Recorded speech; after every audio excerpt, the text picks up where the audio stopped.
In Edo, Japan, some samurai were so poor they sold their own swords to buy food. That's like a modern soldier pawning their gun to afford dinner. These weren't failed warriors, they were victims of a system that left them stranded between strict social codes and empty rice bowls.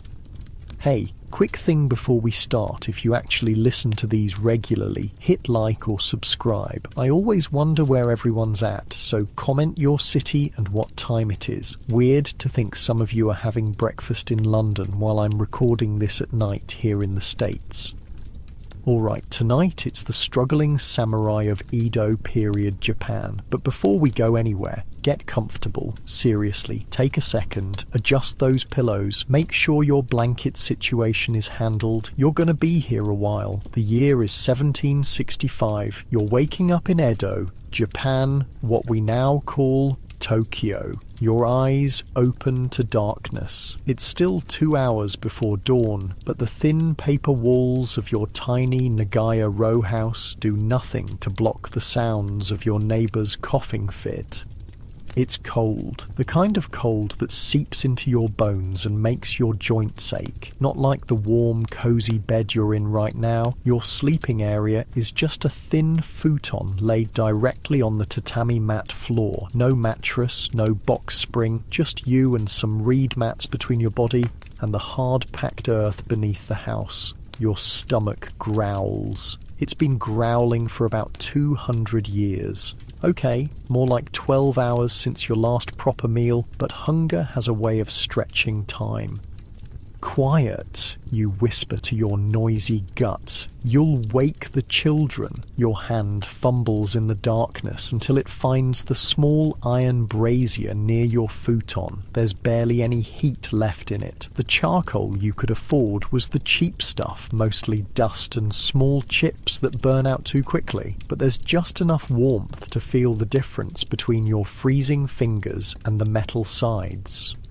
In the corner of the room, your wife and 2 children are still sleeping, huddled together under a shared blanket. The 4 of you occupy a space smaller than a modern parking spot. During the day, you fold away the futons to create living space. At night, the entire floor becomes your bed. You sit up slowly, careful not to make a sound. The wooden floor creaks beneath the tatami as you shift your weight. You wince. Even the house is hungry, crying out from its empty belly.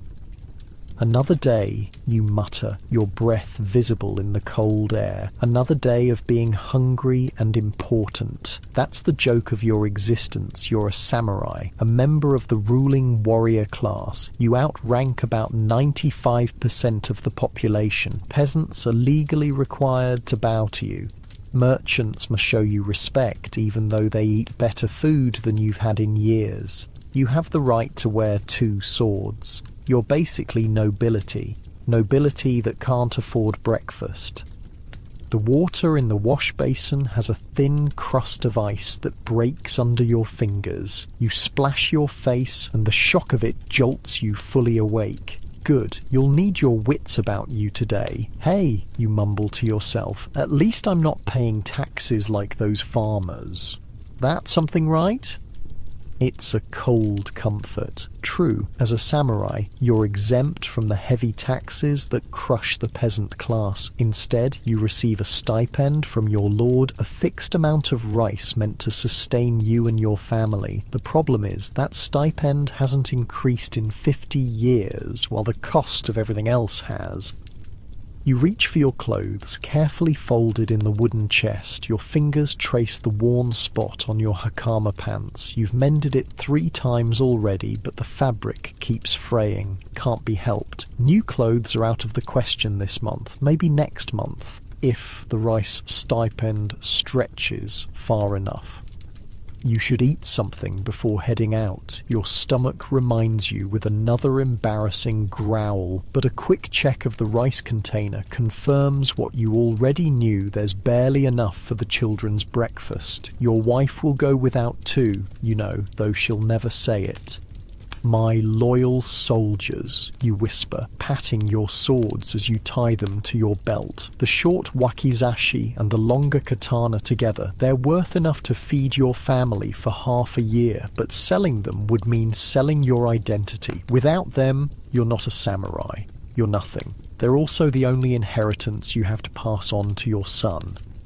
The irony doesn't escape you. These symbols of your status are simultaneously the things keeping you from total poverty and the chains binding you to it. You can't sell them, can't use them, it's peacetime in Edo, and can't escape them. You slide open the thin door and step into the common area that serves as kitchen and dining room. Your wife is already there, kneeling by the small hearth. She must have slipped out of bed while you were getting dressed.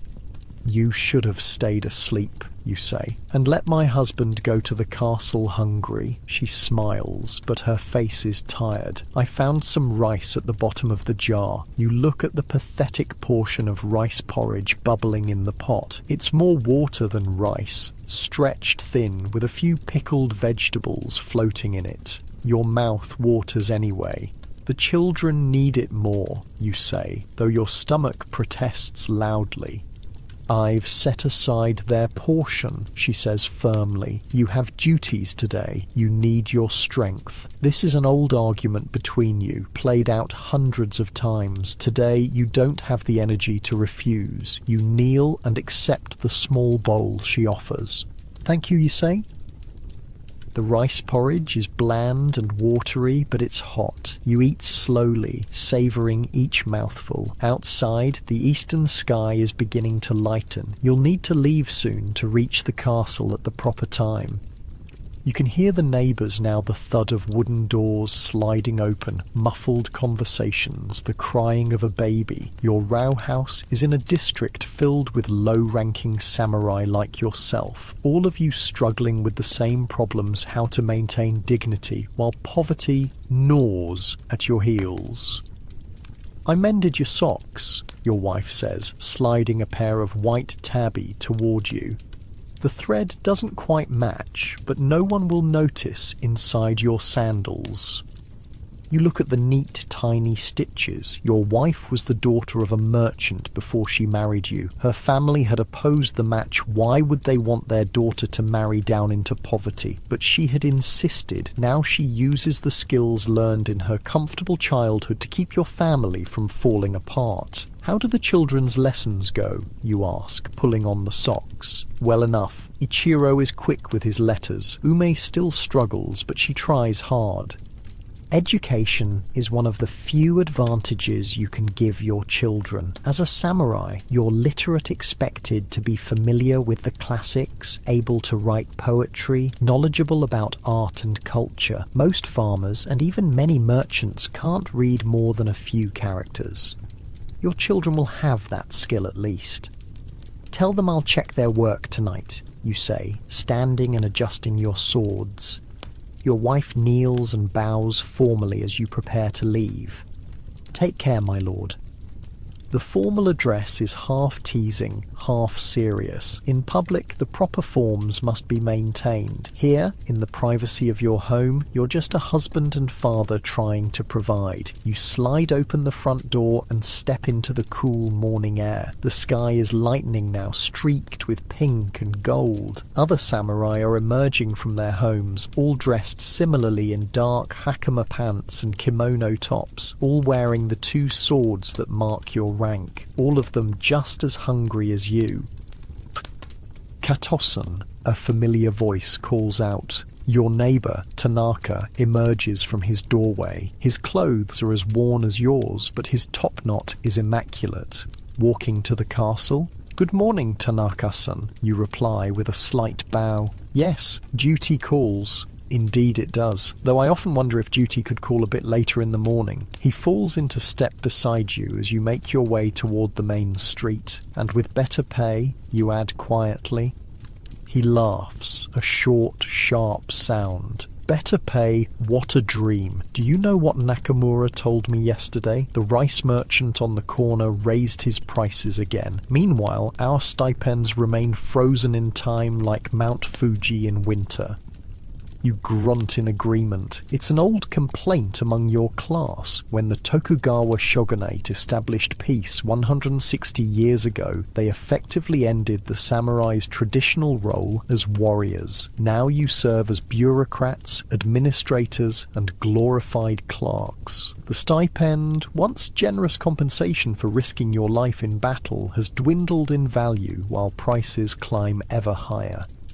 As you walk, the streets come alive with activity. Merchants throw open their shop fronts, craftsmen begin their day's work, servants and labourers hustle about on errands. Almost everyone bows as you pass, showing proper respect to your rank. It would be satisfying if you couldn't see the irony in their eyes. Some of these merchants make 10 times what you do in a year. The silk merchant on the corner lives in a house 3 times the size of yours and employs 2 servants, yet he must bow to you because you were born a samurai and he was not. Look at that, Tanaka mutters, nodding toward a food stall where a merchant in expensive clothes is enjoying a breakfast of grilled fish and white rice. He's probably going to wash it down with sake. At breakfast, your stomach rumbles in response. You quicken your pace slightly. Did I tell you what happened with Yoshida? Tanaka asks, matching your stride. His youngest fell ill last month. Doctor's fees ate up their entire rice stipend. He had to take a side job copying documents for a merchant at night. Your blood runs cold. He could lose his position if caught. Tanaka nods grimly. 4 generations of service to the daimyo, and it could end because he needed medicine for his child. It's illegal for samurai to engage in trade or manual labour. Your position and stipend are privileges granted by your lord. To work as a commoner would do is to bring shame on yourself and your master. Yet many samurai do exactly that, in secret, simply to survive. You think of the unfinished paper umbrellas hidden beneath the floorboards of your home. 3 more nights of work and the merchant will pay you enough to buy rice for 2 weeks. No one can know. The street widens as you approach the castle district. Ahead, the massive stone walls rise up, impressive and intimidating. Hundreds of samurai stream toward the gates, reporting for their daily duties. From a distance, you all look the same proud warriors in service to your lord. No one could tell which of you ate breakfast and which did not. Another day of glory, Tanaka says, with a wry smile as you pass through the gates.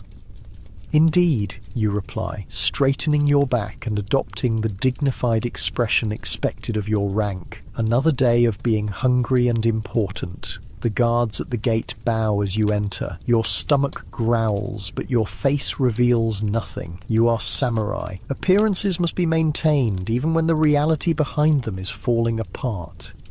The morning sun finally breaks over the horizon, painting the castle towers in golden light. It's beautiful, a reminder of the culture and civilization your class has helped build and protect. There is honor in your service, even if there isn't much food. You pat the swords at your side once more, taking comfort in their weight. Hungry or not, you are samurai, and the day has just begun.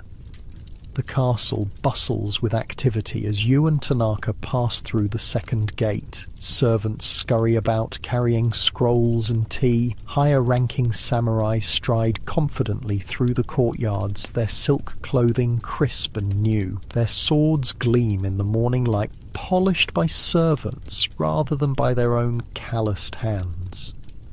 You bow deeply to an older samurai in expensive clothing, Lord Matsudaira's right-hand man. He barely acknowledges you with a slight nod before continuing on his way. Someday, Tanaka whispers, I'm going to be so important that I'll only have to bow that much. He demonstrates with a barely perceptible tilt of his head. You snort. And I'll be so rich, I'll eat 2 meals every day. Now you're just being ridiculous, he says, and you both laugh quietly. Laughter is free, at least, one of the few luxuries you can still afford. You part ways with Tanaka at the administrative building. He's assigned to the tax office, copying ledgers and calculating rice yields from the provinces. You're headed to the guards' quarters, where you'll spend the day supervising the castle's western gate. Not the main entrance where important visitors arrive. That post goes to samurai from wealthy families. You watch the servants' entrance, where deliveries come in and kitchen waste goes out. Caterson, the guard captain, greets you with a bow. You're assigned to the third watch today. That means midday to late afternoon. Not bad. The morning watch means standing in the cold, and the evening watch means getting home after dark when the streets aren't safe. Midday means sun, which means warmth without having to buy charcoal.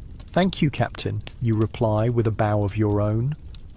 The guard room is warm and smells of tea. A group of samurai sit around a low table, some playing Go, others just talking. All of them look up when you enter. Most nod in greeting. These are men like you, low-ranking samurai doing their duty, trying to maintain dignity while their purses grow lighter each year.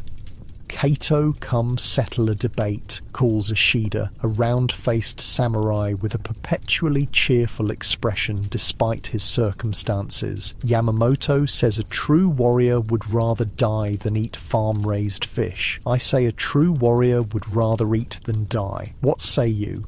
You smile as you take your place at the table. I say it depends on how the fish is prepared.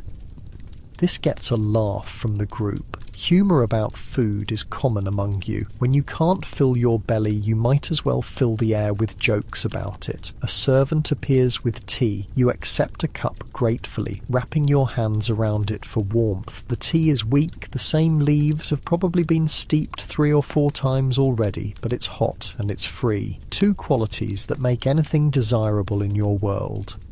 Did you hear about Nakamura? Asks Sato, an older samurai with a greying topknot. His daughter's getting married next month. To the merchant's son? Someone asks. Sato nods grimly. The Tanaka family. They import silk from Kyoto.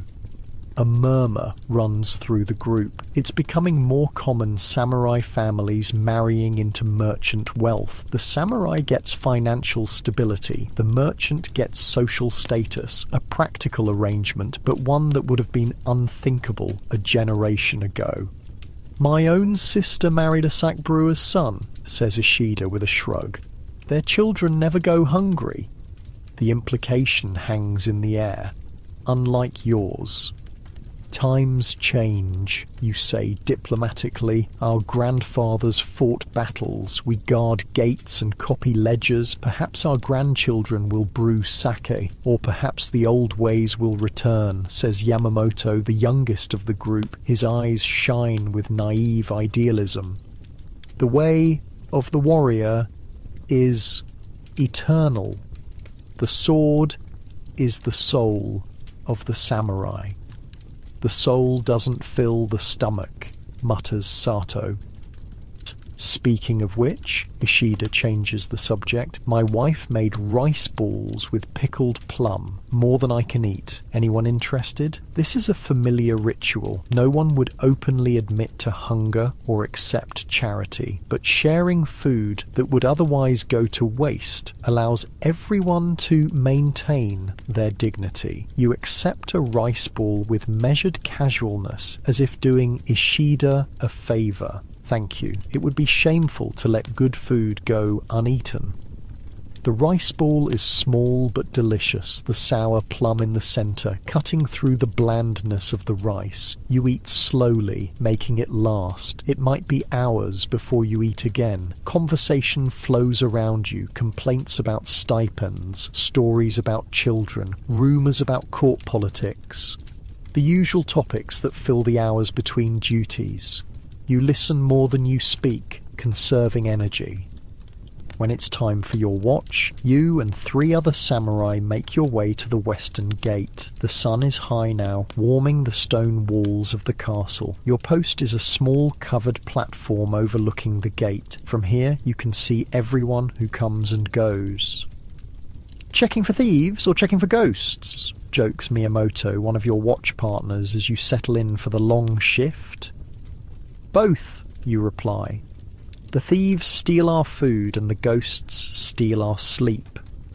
The first hour passes slowly. You check wagons bringing vegetables for the castle kitchens. You verify documents carried by messengers. You bow to higher-ranking officials who pass through. Routine work that requires alertness but not much thought.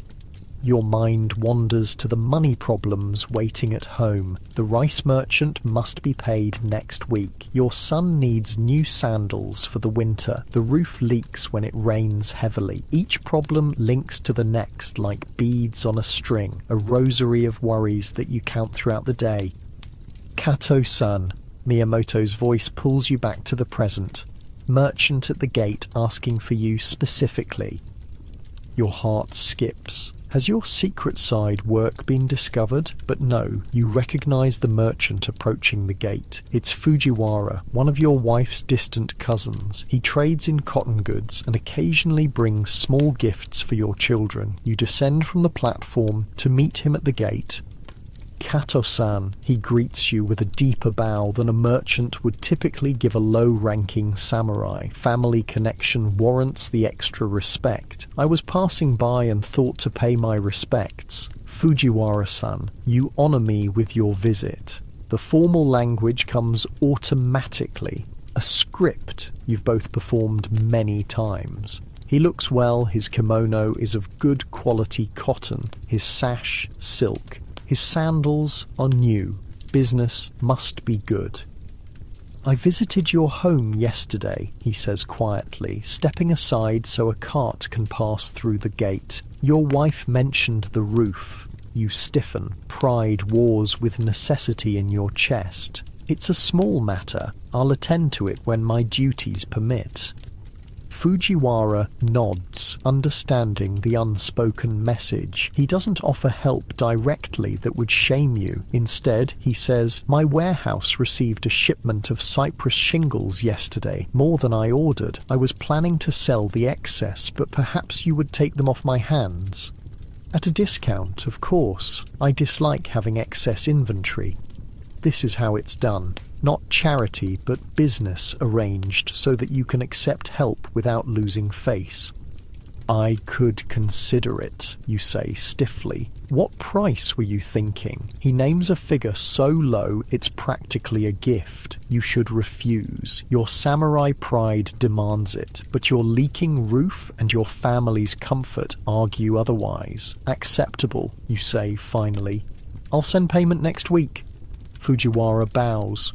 No rush. The shingles aren't going anywhere. Another cart approaches, and he steps back.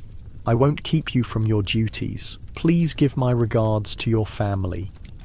You watch him go, conflicted feelings churning in your stomach. Relief at solving the roof problem, shame at needing help, gratitude toward your wife's family, resentment that merchants live so comfortably while samurai struggle. The weight of the two swords at your hip seems heavier than usual.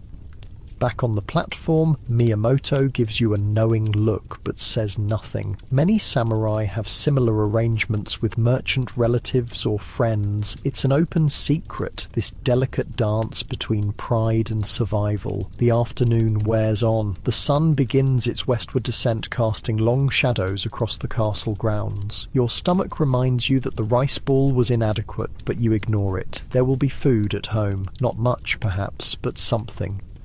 A commotion at the gate draws your attention. A group of merchants has arrived with samples of silk for the lord's ladies. They're being thoroughly searched as protocol demands. Careful with those, snaps one merchant as a guard unwraps a package. That's Chinese silk, worth more than you make in a year. The guard's face darkens, but he says nothing. He can't. The merchant is right. The silk probably is worth more than a guard's annual stipend. But more importantly, the merchant is under the protection of Lord Matsudaira himself, who values fine goods from China. To insult the merchant would be to insult the lord. You watch from above, a familiar bitterness rising in your throat. The merchant wears fine clothes and speaks carelessly to warriors who could cut him down in seconds, but they won't, because the peace established by the Tokugawa shogunate values commerce and stability over martial prowess.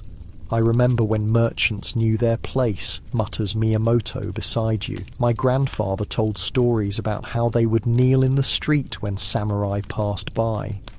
Your grandfather probably ate regularly too, you reply. Miyamoto snorts. True enough. Once cleared, the merchants proceed into the castle, their precious silks re-wrapped and carried carefully. You watch them go, wondering what it would be like to handle such wealth so casually. The rest of your watch passes without incident. When your replacement arrives, you bow to the captain, collect your token of attendance, proof you completed your duty necessary for receiving your stipend, and prepare to leave. The castle is quieter now as the administrative day ends. Scribes and officials stream out of the buildings, heading home to their families. You recognize many faces, fellow low-ranking samurai, all wearing the same slightly worn clothing, all carrying the same worries home with them. At the main gate, you spot Tanaka waiting for you. "How was tax collection today?" you ask as you fall into step beside him. He grimaces. Numbers, numbers, and more numbers. The rice harvest from the northern provinces is down this year. Bad weather. That means higher prices at the market, you say with a sigh. And no increase in stipends, he adds. You both know what that means. The gap between income and expenses will widen further. More samurai will take on secret work or sell possessions to survive.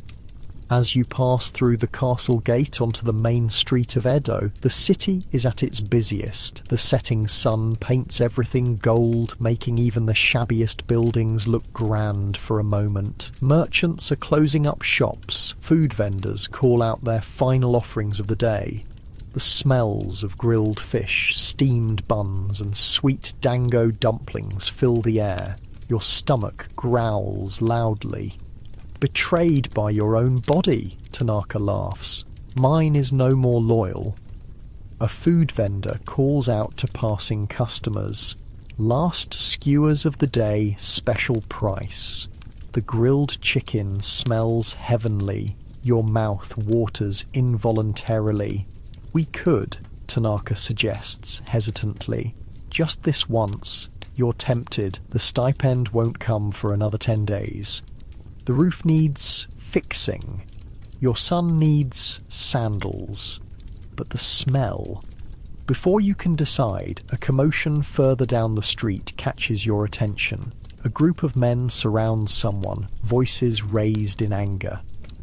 "Is that—" Tanaka squints. "Yoshida," you confirm, recognizing your fellow samurai. You and Tanaka exchange a look, then hurry toward the disturbance. As you get closer, you see Yoshida standing rigid, one hand on his sword hilt, faced by 3 angry-looking men in merchant clothing. "You can't keep delaying payment," one is saying. "Our master has been more than patient." "I've explained my situation," Yoshida replies, his voice tight. "The stipend comes next week. You'll be paid then." "That's what you said last month," says another man. "Our master's patience is at an end." You and Tanaka position yourselves behind Yoshida, forming a line of 3 samurai facing the debt collectors. The merchants notice and hesitate. "Is there a problem here?" you ask, keeping your voice level, but allowing your hand to rest casually on your sword. The lead collector looks at the 3 of you, calculates the odds, and takes a step back. "This is a private matter of business between Yoshida-san and our master." "Yoshida-san is our colleague," says Tanaka. "His matters are our concern." A small crowd has gathered to watch. This type of confrontation isn't uncommon in Edo samurai. Debt is a growing problem, and merchants are becoming bolder in their collection methods. The collector bows stiffly. We meant no disrespect. We'll return next week, as arranged. They back away, disappearing into the crowd. The spectators, disappointed that there won't be more drama, disperse as well. Yoshida's shoulders slump once they're gone. "Thank you," he says quietly. "They've been following me for days." "How much do you owe?" Tanaka asks. Yoshida names a sum that makes your heart sink. "It's more than any of you could help with." "The doctor's fees for my son," he explains, "and then food, and then..." He trails off. The story is familiar. One expense leads to debt, which leads to interest, which leads to more debt. A spiral that's increasingly common among your class. "Come," you say, making a decision. "Let's get something to eat." "I can't," Yoshida begins. "I received an advance on a private matter," you say, choosing your words carefully. The umbrella making doesn't need to be mentioned explicitly. Consider it a loan until your stipend arrives. The three of you approach the food vendor, who bows respectfully to your swords, if not your worn clothing. You order 3 skewers of grilled chicken, an extravagance, but necessary. Yoshida looks like he might collapse from hunger, and your own strength is fading after the long day. The first bite is heaven. The meat is tender, seasoned with salt and a touch of sweet sauce. You eat slowly, savouring each morsel, aware that such treats are rare. "My wife doesn't know how bad it is," Yoshida says after finishing his skewer. "I've been telling her the stipend was reduced temporarily. She thinks things will improve next month." "Will they?" Tanaka asks. Yoshida shakes his head. "I don't see how, unless..." He doesn't finish, but you understand. Unless he takes more side work, unless he sells something valuable, unless some miracle occurs. The three of you walk in silence for a while, each lost in similar thoughts. The streets grow quieter as you leave the main commercial district and enter the area where many low-ranking samurai live. The buildings here are smaller, more modest, but still maintain an appearance of respectability. Appearances matter, especially when reality is increasingly difficult. "My grandfather fought at Sekigahara," Yoshida says suddenly. "He was given his position and stipend by Lord Tokugawa himself for his bravery. The Battle of Sekigahara, 1600, the fight that established the Tokugawa shogunate and began the current era of peace. Ancient history to you, but clearly a point of pride for Yoshida." "Mine served the Maida clan in Kanazawa," Tanaka offers. "He once saved his lord from an assassin." "And yours, Kata-san?" Yoshida asks. You shrug. "A minor vassal of the Uesugi, then the Tokugawa after the unification. No grand tales of heroism. He was a scout mostly, good with maps. What you don't say is that your grandfather would be ashamed to see what has become of his legacy. A hungry descendant guarding a gate, making paper umbrellas in secret to feed his family." "Things were simpler then," says Tanaka. "You served, you fought, you died if necessary. Now we serve by pushing papers and standing at gates while our families go hungry. And merchants grow fat," adds Yoshida bitterly. "You reach the point where your paths diverge." Yoshida lives to the east, Tanaka to the north, and you to the west. "Thank you again," Yoshida says, bowing deeply, "for everything." "Take care of your son," you reply. "We'll see you at the castle tomorrow." As he walks away, Tanaka turns to you. "That was kind, buying the food." You shrug uncomfortably. "He needed it more than I needed the coins." Still, Tanaka gives you a considering look. Not everyone would have done that. "We have to look out for each other," you say. "Who else will?" Tanaka nods in agreement. "Until tomorrow, then." "Until tomorrow." You watch him go, then turn toward your own home. The sun has set now, and paper lanterns glow in windows and at crossroads. The weight of the day and the weight of your swords sits heavy on your shoulders. 2 swords, symbols of your status, your heritage, your very identity. They give you the right to walk proud through the streets of Edo. They exempt you from the taxes that burden farmers and artisans. They mark you as a member of the ruling class. But they can't be eaten. They can't patch a leaking roof. They can't buy new sandals for a growing child. You think of Yoshida, whose samurai grandfather fought at Sekigahara, reduced to dodging debt collectors in the streets. You think of yourself, descended from warriors, making paper umbrellas by candlelight to supplement your income. The world has changed around you, but the expectations haven't. You must still live as a samurai, educated, dignified, loyal to your lord, but now you must do it on a stipend that barely covers rice. As you walk, you pass a wealthy merchant's home. Lanterns illuminate a garden, visible through the open gate. Servants move about inside. The smell of a rich dinner wafts over the wall. The merchant himself sits on the veranda, enjoying the evening air, a cup of sake in his hand.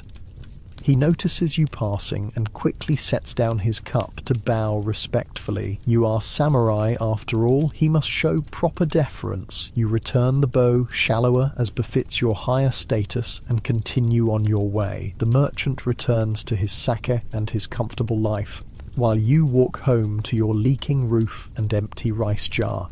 Such is the way of things in Edo. The old order and the new reality coexisting uneasily.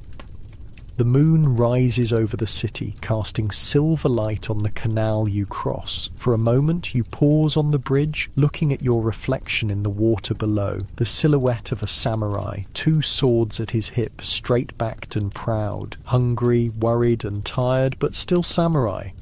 With a sigh, you continue homeward. Your family is waiting, and the night is just beginning. The lantern is already lit beside your front door when you arrive home. Your wife must have placed it there, a small beacon guiding you through the darkening streets. Such a simple gesture, yet it warms something inside you that has nothing to do with physical hunger. You slide open the door, announcing your arrival with a quiet, "I'm home." Your wife appears from the inner room, bowing formally as protocol demands, even in your humble dwelling. "Welcome back, my lord." The children peek out from behind her. Your son, Ichiro, 9 years old and already trying to stand like a samurai. Your daughter, Ume, 6 years old with her mother's eyes. They bow as well, tiny formal figures in threadbare clothing. "Father," they chorus. For a moment the weight of the day falls away. Here, in this tiny house with its leaking roof and thin walls, is the reason you endure everything else. Not for the stipend, not for the status, but for these 3 people who depend on you. "How was your day?" your wife asks as she takes your outer garment. "Uneventful," you answer, the standard response that spares her the worries that plague you. "Guard duty at the western gate." "Did you cut down any bad guys?" Ichiro asks eagerly, making a slashing motion with an imaginary sword. You smile and ruffle his hair. "No bad guys today, just merchants and messengers."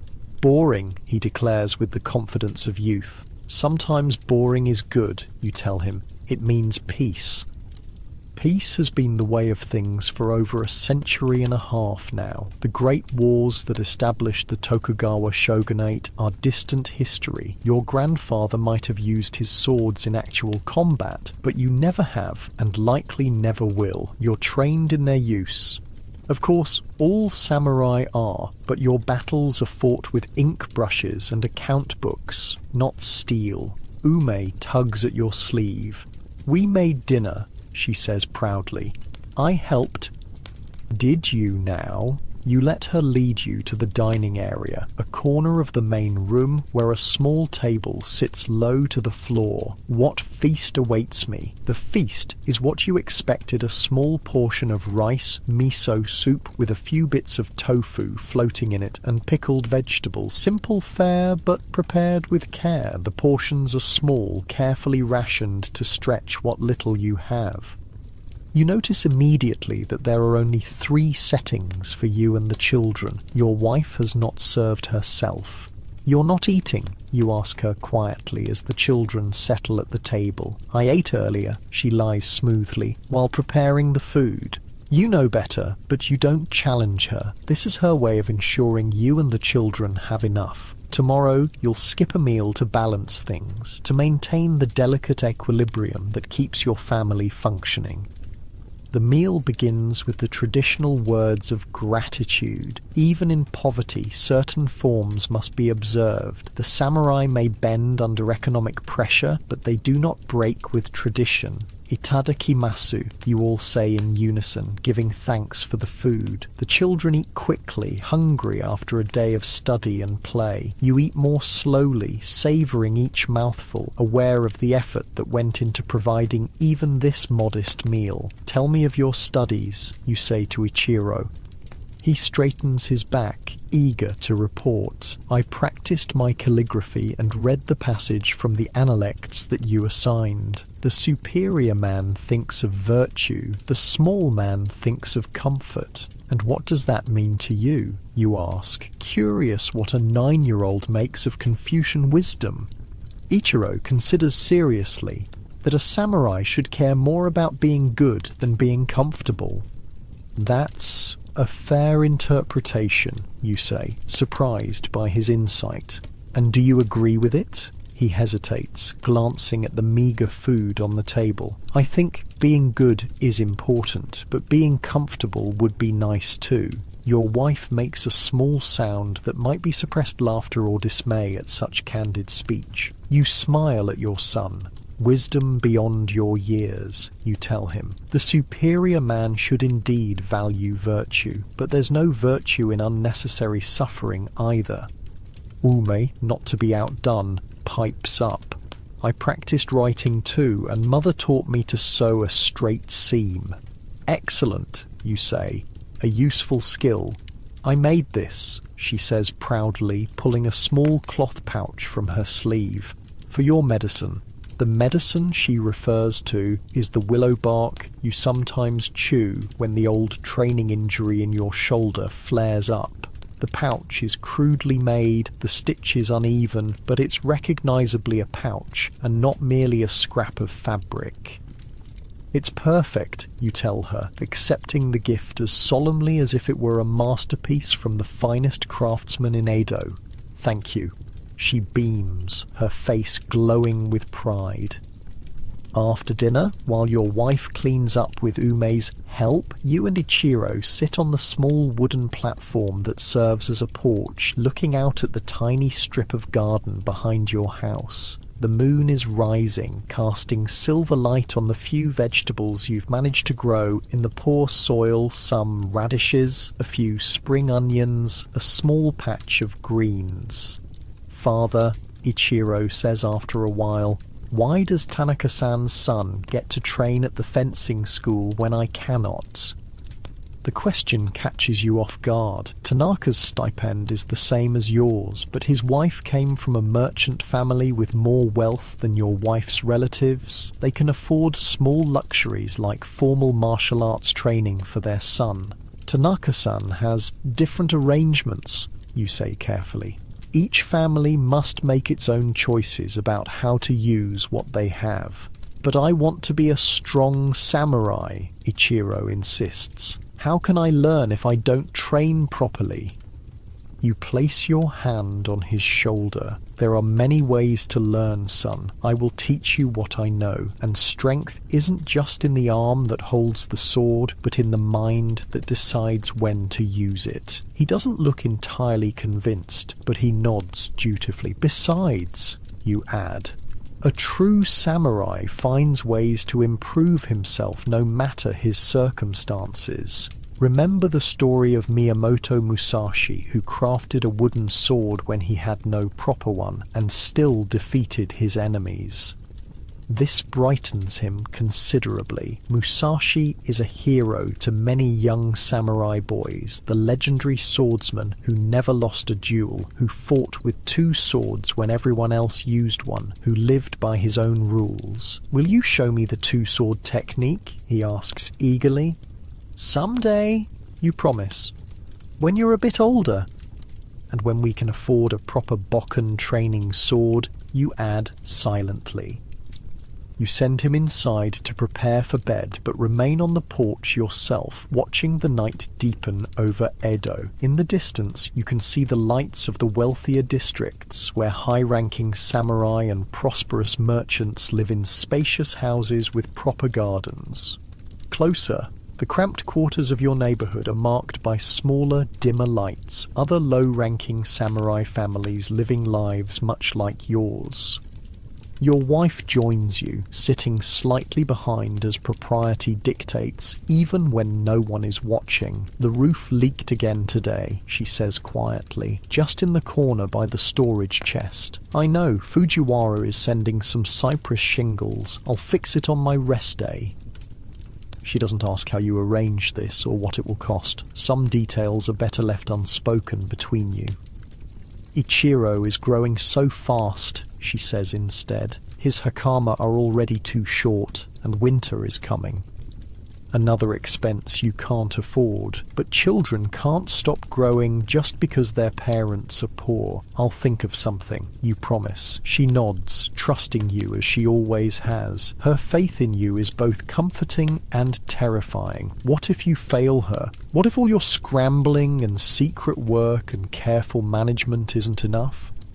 "I've been thinking," she says after a moment, her voice tentative. "My cousin Fujiwara mentioned that his wife's sister is looking for someone to teach her daughters proper etiquette and calligraphy. A lady from a good family. She would pay well," he said. You stiffen. "She's suggesting that she take on paid work, something no respectable samurai wife should do. Teaching merchant children would be beneath her status, a humiliation." "Absolutely not," you say firmly. "What would people say?" "They needn't know," she replies. "I could go once or twice a week when you're at the castle. Say I'm visiting my cousin. It's out of the question. We are not so desperate yet. But you are, and you both know it. The difference is that she's willing to swallow her pride for the family's survival, while you're still clinging to the vestiges of samurai dignity." "As you wish," she says, but there's a note in her voice that suggests the conversation isn't truly over.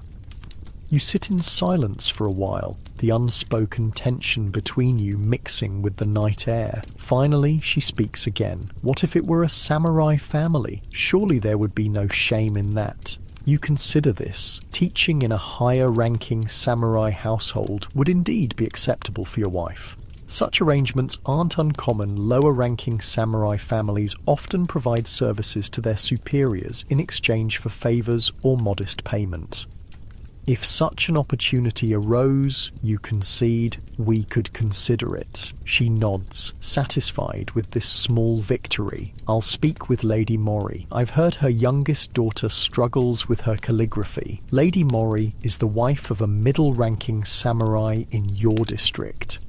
Not wealthy by merchant standards, but comfortable by yours. It would be a suitable arrangement."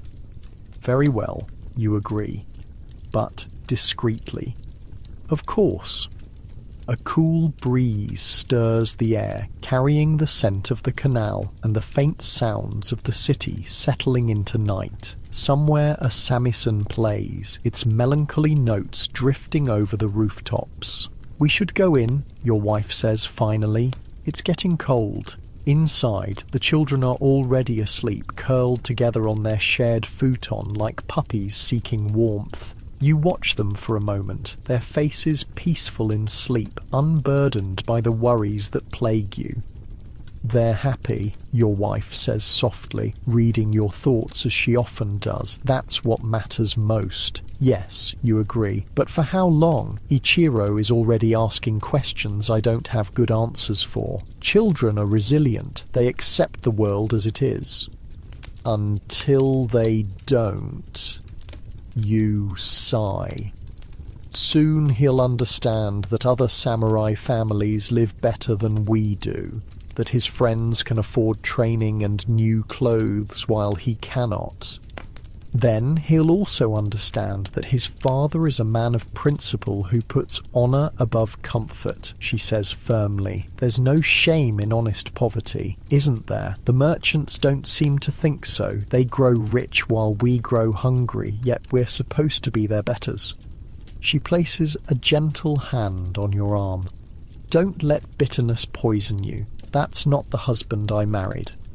Her words sting because they contain truth. You have been growing more resentful lately, watching the gap widen between your class's status and their prosperity. It's an ugly feeling, unworthy of the samurai ideal of self-discipline and acceptance. You're right, you admit, as usual. She smiles, then leaves to prepare for bed. You remain looking at your sleeping children, thinking about their future in this changing world.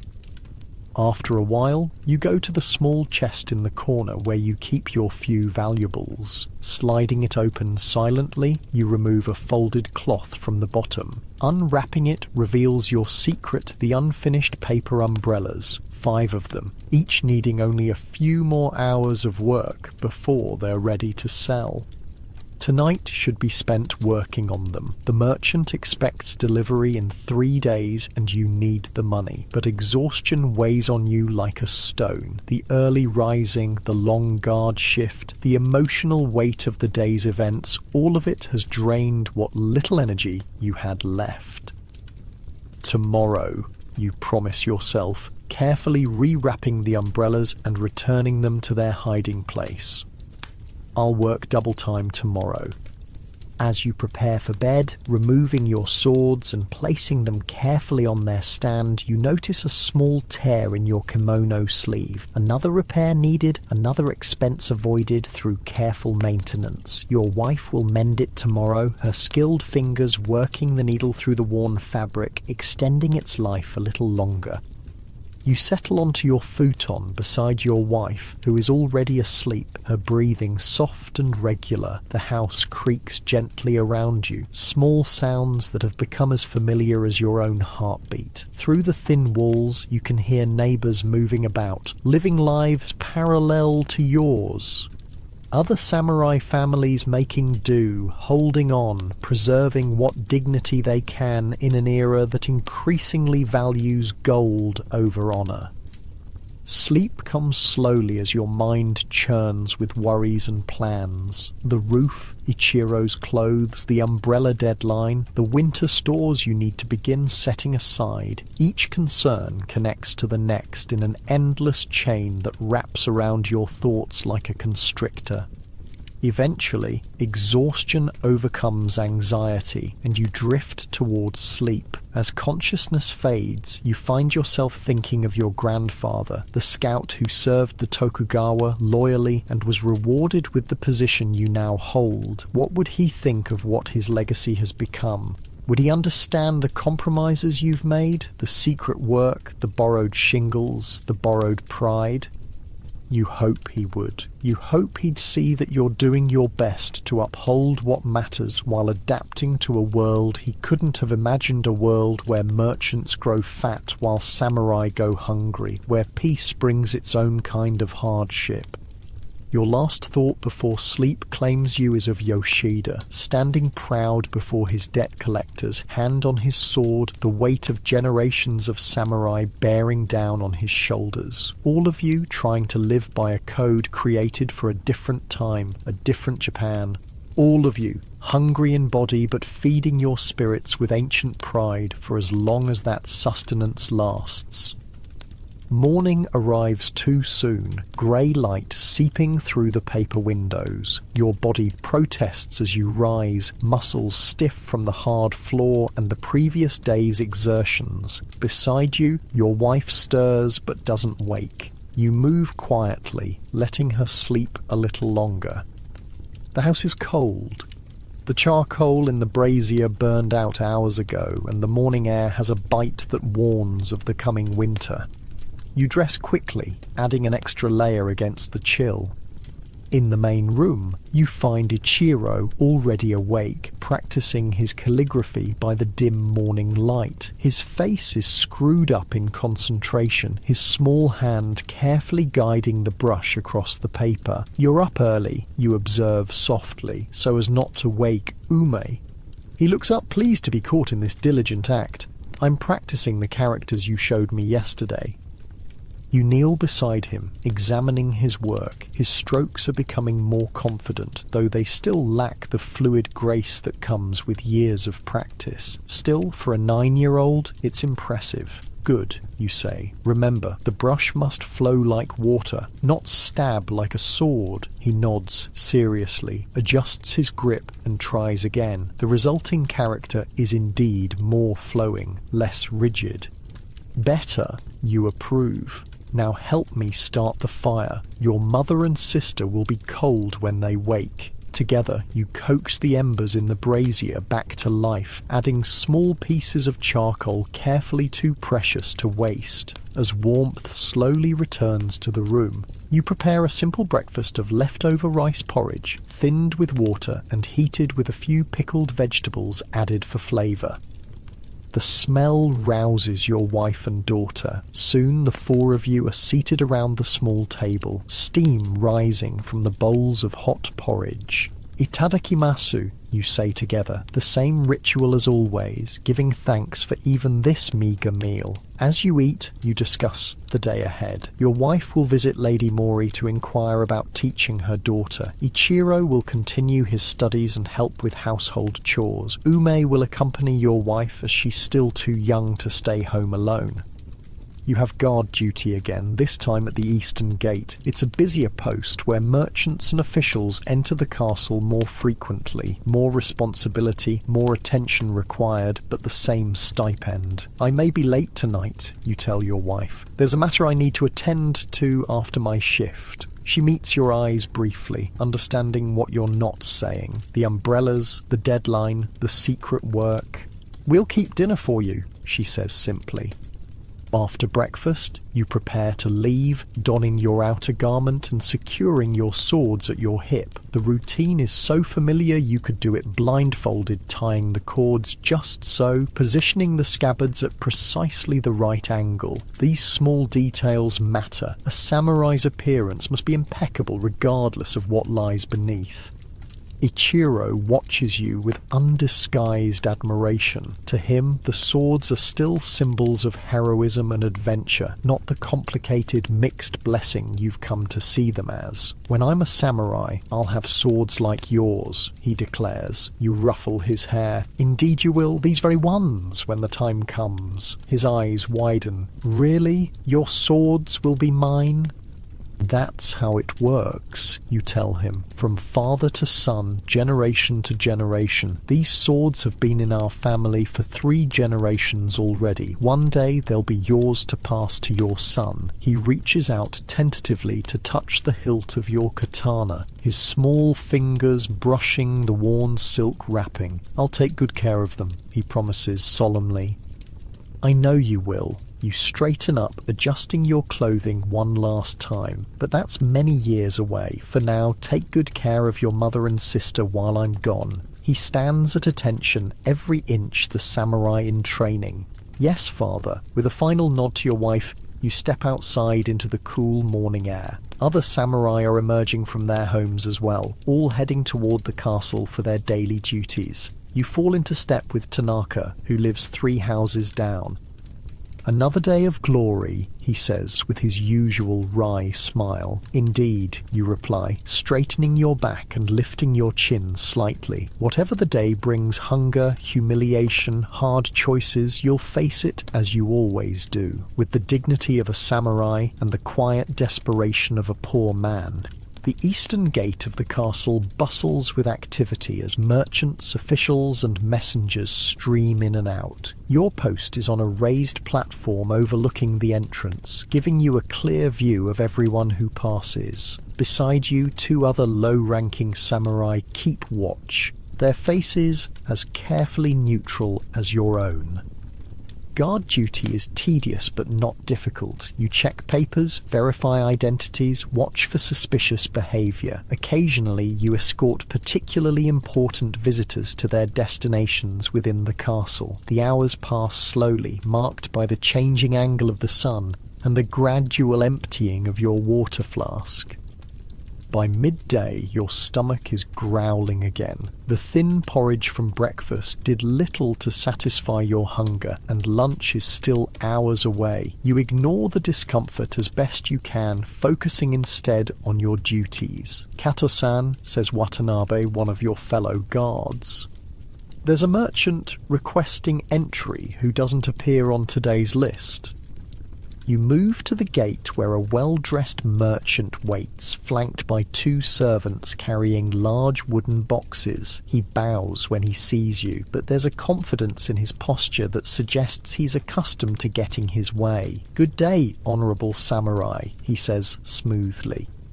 "I am Nakamura Jinsuke, purveyor of fine textiles to Lord Matsudaira. I have samples of new silks from Kyoto that I believe the Lord's ladies will find most interesting." You check the list of approved visitors. Nakamura's name is indeed absent. "I apologize, Nakamura-san, but you're not on today's approved list. I cannot grant you entry without proper authorization." The merchant's smile doesn't waver. "A mere oversight, I assure you. Lord Matsudaira's chief steward, Ishida-san, is expecting me. Perhaps you could send word to him." It's a reasonable request, but something about the merchant's manner makes you hesitate. His clothes are too fine, his manner too smooth. Most merchants who regularly do business with the castle know the protocols well. "I will need to verify this with my superior first," you say. "Please wait here." You signal to Watanabe to watch the merchant while you step aside to consult with the guard captain, who listens to your concerns with a frown. "Nakamura. I don't recall that name among the Lord's regular merchants, and Ishida hasn't mentioned any textile delivery today." The captain thinks for a moment. "I'll send a runner to check with Ishida directly. Keep the merchant waiting until we hear back." You return to the gate where Nakamura waits, his smile now tinged with impatience. "My captain is verifying your appointment with Ishida-san," you inform him. "It should only take a few minutes." The merchant's smile slips slightly.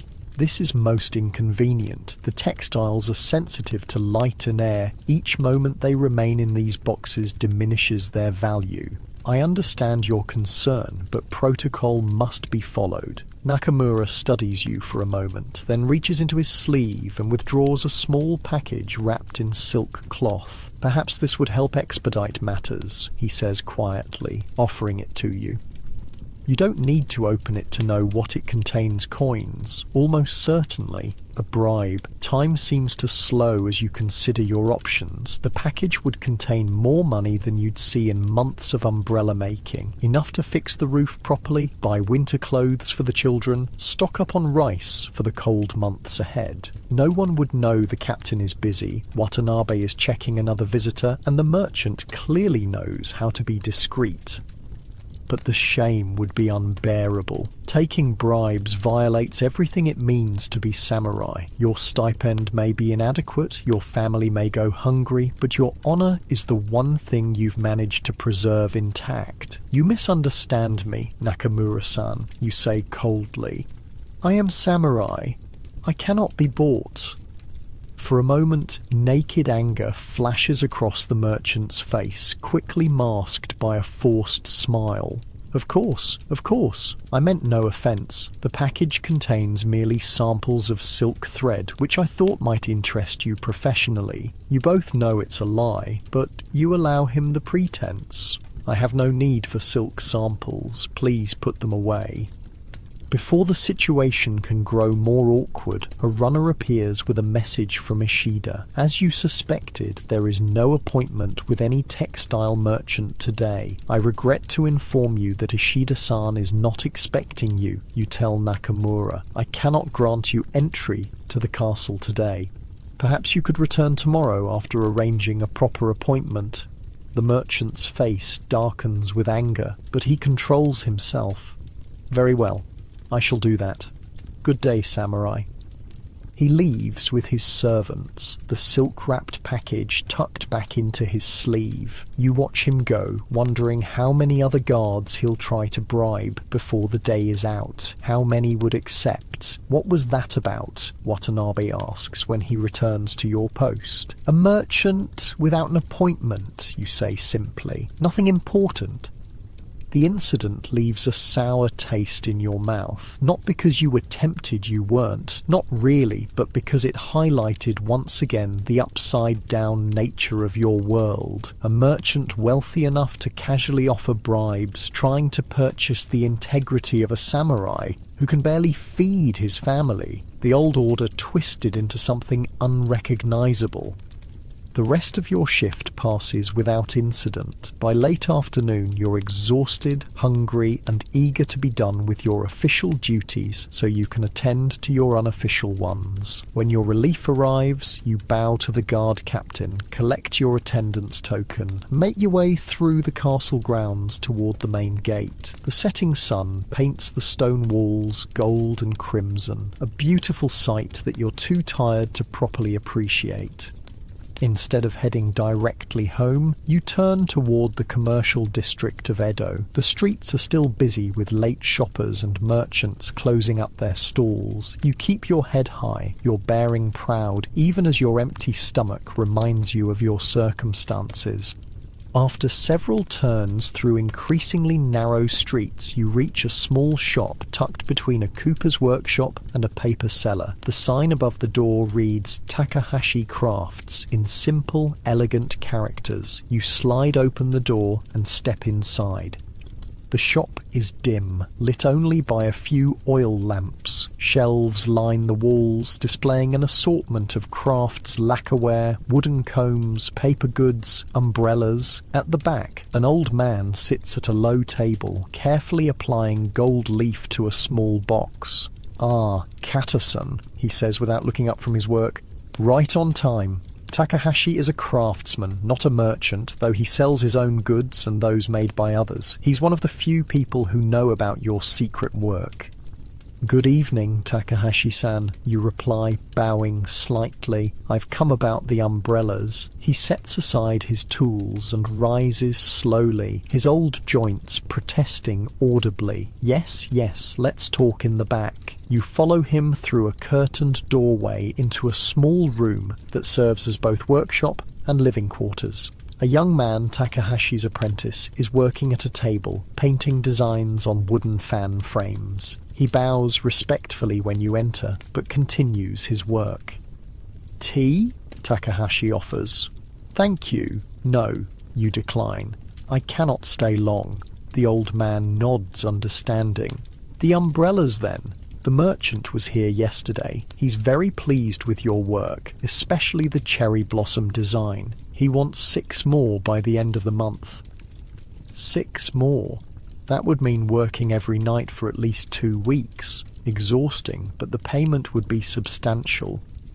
"That's good news," you say hesitantly, "but I was hoping to have payment for the current batch today. My roof." "Ah, yes," Takahashi interrupts, reaching into his sleeve. "I negotiated a partial payment in advance." He hands you a small cloth bag that clinks with the unmistakable sound of coins.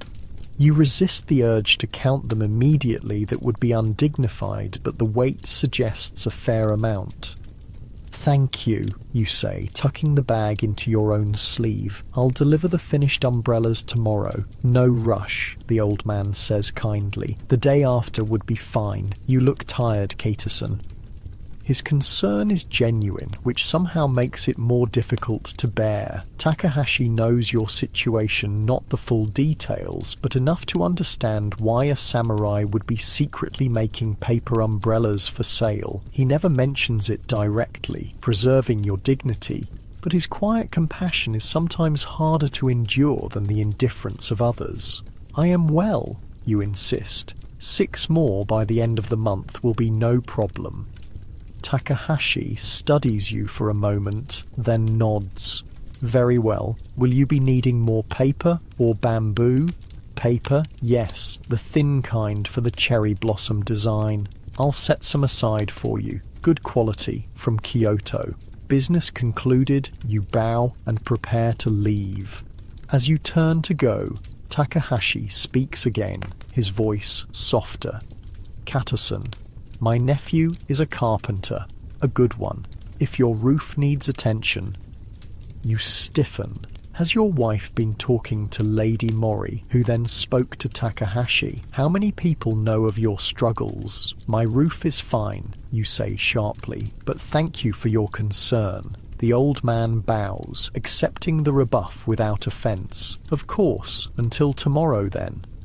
Outside, the streets are darker now, lanterns glowing in windows and at crossroads. You walk quickly, the coin bag a comforting weight in your sleeve, enough to buy rice, charcoal, and perhaps some dried fish as a treat for the children, enough to begin saving for winter clothes. Not enough for a proper roof repair, but combined with Fujiwara's discounted shingles, it might be sufficient. As you walk, you pass through the entertainment district, where tea houses and restaurants cater to those with money to spend on pleasure. The smell of grilled eel and steamed buns makes your mouth water, reminding you that you've eaten almost nothing all day. On impulse, you stop at a small food stall and buy 3 rice balls with pickled plum centers, 1 for each child and your wife. The vendor wraps them carefully in bamboo leaves, and you tuck the package into your kimono next to the coin bag. A small extravagance, but they deserve it.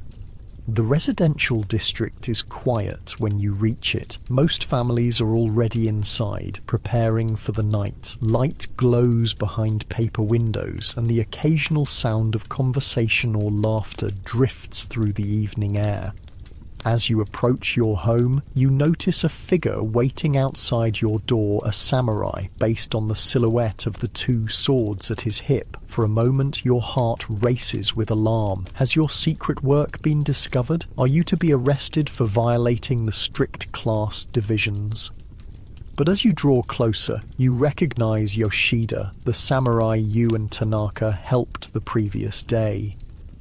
Yoshida-san, you call out softly. What brings you here at this hour? He turns, bowing when he sees you. Katerson, forgive the intrusion. I wanted to speak with you privately. Something in his manner puts you on alert. He seems nervous, glancing frequently over his shoulder as if expecting to be followed. Come inside, you offer. My family will be glad to see you. He shakes his head. No, It's better if we speak out here. I won't take much of your time. Curious now, you nod and lead him a short distance from your door to a small space between houses where you're less likely to be overheard. What troubles you, Yoshida-san? He takes a deep breath, as if gathering courage. I wanted to thank you properly for your help yesterday. With the debt collectors. There's no need for thanks. We look after our own. Yes, but... He glances around again, then lowers his voice. I also wanted to warn you, and ask your advice. Warn me? About what? The debt collectors. They work for Nakamura Jinsuke. The name strikes you like a physical blow. The textile merchant? Yoshida nods grimly. You know him? He tried to bribe me at the castle gate today. I refused him entry. Yoshida's face pales. Then you need to be careful. He's not just a merchant. He's connected to certain elements in the city, people who don't take rejection well. You process this information slowly. Are you saying he might seek revenge because I wouldn't accept his bribe? I'm saying he has a reputation for holding grudges, and he has friends in low places who do his dirty work. The warning sends a chill through you that has nothing to do with the evening air. You think of your family sleeping peacefully behind paper walls that offer no protection against those who might wish them harm.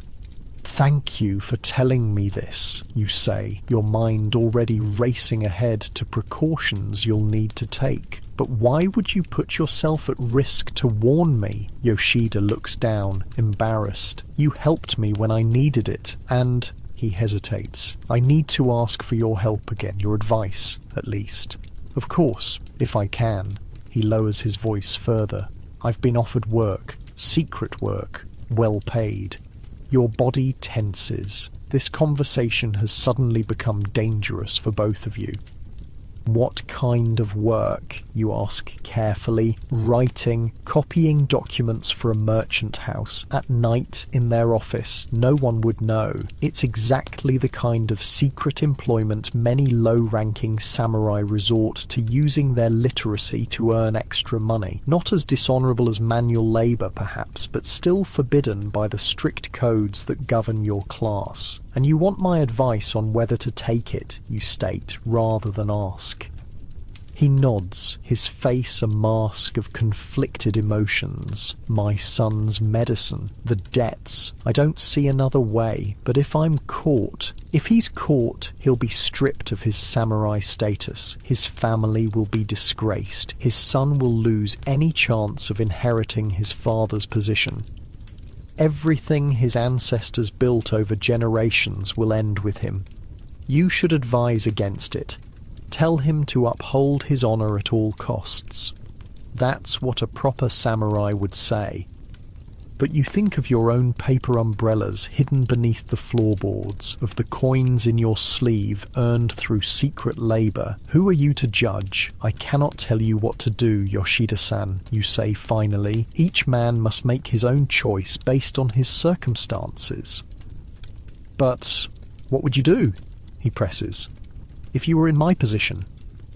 You look at him steadily. I would do whatever was necessary to protect my family. Honor is important, but it won't feed a hungry child or buy medicine for a sick one. Something passes between you and understanding, an acknowledgement of the impossible position you both find yourselves in.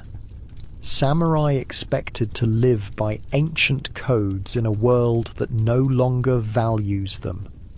Thank you, he says simply. That helps. Be careful, you warn. If you decide to take the work, tell no one, not even your wife, if she can't keep the secret. The fewer who know, the safer you'll be. He nods, then bows deeply. I won't forget your kindness, Kata-san. Nor I yours, you reply, thinking of his warning about Nakamura. Now go home to your family. It's getting late. You watch him disappear into the darkening streets, his silhouette just one more samurai among many, indistinguishable from a distance, each carrying their own burdens, making their own compromises, trying to reconcile what they were born to be with what they must become to survive. When he's gone, you turn back to your own door and slide it open quietly, not wanting to wake the family if they're already asleep. But they're awake, waiting for you. Your wife kneels by the small hearth, keeping a pot of soup warm. The children look up from their game of Go, faces lighting up when they see you. Father, Ume runs to you, propriety forgotten in her excitement. Did you see any bandits today? You smile, ruffling her hair. No bandits today, just merchants and messengers. Boring, she pronounces, echoing her brother's assessment from the previous day. Sometimes boring is good, you remind her, setting down your swords and removing your outer garment. Your wife rises gracefully and takes your clothing, her eyes questioning. She can tell something is troubling you, but won't ask directly with the children present. I brought something, you say, producing the package of rice balls. A small feast. The children's eyes widen at this unexpected treat. Even your wife looks surprised and pleased. What's the occasion? Ichiro asks, trying to sound casual, though his eyes never leave the food. Do we need an occasion to celebrate being together? You counter, kneeling at the low table. You distribute the rice balls, keeping none for yourself despite your hunger. The joy on their faces as they eat is nourishment enough for now. You'll have soup later, after they're asleep and you've started work on the umbrellas. How was your visit with Lady Mori? You ask your wife as the children enjoy their treat. Very promising, she replies, a hint of satisfaction in her voice. Her daughter indeed struggles with calligraphy. I'm to begin teaching her tomorrow afternoon. That's good news, you say, genuinely pleased for her. Teaching in a higher-ranking samurai household is respectable work for your wife, and the payment, while modest, will help ease your financial strain. And you, she asks, your errand? Also successful, you say, patting your sleeve where the coin bag rests. I'll tell you more later, she nods, understanding. After the children finish their rice balls, you listen to Ichiro read from a text on Confucian ethics, while Ume shows you her latest sewing project, a small pouch similar to the one she made for you, but with neater stitches. Your praise makes her beam with pride. Time for bed, your wife announces when Uma begins to yawn. Your father needs to rest after his long day. The children protest mildly, but obey, preparing their futons in the small sleeping area. You help tuck them in, promising stories tomorrow night if they're good. Once they're settled, you and your wife sit by the dying embers of the hearth, speaking in low voices. What happened? She asks directly. Something's troubling you. You consider withholding the encounter with Nakamura and Yoshida's warning, not wanting to worry her, but your wife has always been your closest confidant, your partner in navigating the treacherous waters of samurai poverty. She deserves the truth, so you tell her everything: the bribe attempt, the connection to Yoshida's debt collectors, the warning. Her face grows increasingly concerned as you speak. This merchant sounds dangerous, she says when you finish. Perhaps you should speak to your captain about him. You shake your head. And say what? That he tried to bribe me? That would only raise questions about why he thought a samurai might accept such an offer. No, it's better to be cautious and watchful. At least tell Tanaka, she urges, so someone else knows. I'll consider it, you promise, though you're reluctant to involve anyone else. The fewer who know about Nakamura's grudge, the better. You take out the coin bag and count its contents enough for rice, charcoal, and still some left over. Combined with what your wife will earn teaching Lady Mori's daughter, you might even have enough to buy Ichiro new winter clothes without touching the roof repair funds. Takahashi wants 6 more umbrellas by the end of the month, you tell her, returning the coins to the bag. The cherry blossom design. She frowns. That's a lot of work. You're already exhausted. It's good money, you counter. And winter is coming. We need the extra income. She doesn't argue further, knowing you're right. Instead, she rises and goes to the storage chest, removing a package wrapped in cloth. I finished the one you were working on, she says, handing it to you. While you were at the castle, you unwrap the package to find one of your paper umbrellas, the cherry blossom design completed with delicate pink flowers against the pale paper. Your wife's brushwork is finer than yours, the flowers more lifelike. You shouldn't have risked it, you say, though you're grateful for her help. If someone had come, The children were at their lessons with the neighborhood tutor no one saw. She touches the umbrella gently. Besides, I enjoy the painting. It reminds me of when my father taught me as a girl. Another pang of guilt. Your wife was raised to appreciate art and beauty, not to hide in a cramped house painting umbrellas in secret to make ends meet. She deserves better than what you've been able to provide. As if reading your thoughts, she places her hand on yours. "Stop that," she says firmly. "I can see you blaming yourself again. This is our life, not just yours. We face it together." Her strength humbles you, as it always has. In many ways, she's braver than you, more willing to adapt, to do what needs to be done without worrying about appearances or ancient codes. "I don't deserve you," you say simply. She smiles, a rare, full smile that transforms her tired face. "Probably not, but you're stuck with me anyway." You laugh softly, feeling some of the day's tension ease. A fortunate fate. The night deepens around your small home. Beyond the paper walls, Edo settles into darkness. A city of contradictions where wealth and poverty exist side by side, where ancient traditions clash with new realities. Tomorrow will bring new challenges, new compromises, new moments of both pride and humiliation.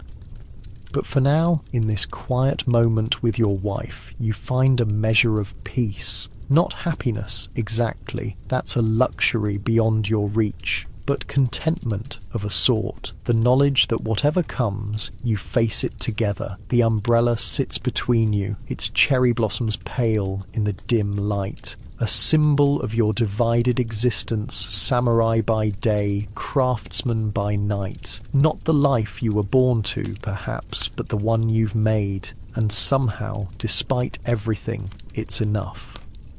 Morning arrives with the gentle patter of rain on your leaking roof. A steady drip, drip, drip falls into the wooden bucket you placed beneath the worst spot before going to bed. The sound marks time like a water clock, measuring the moments of your brief rest.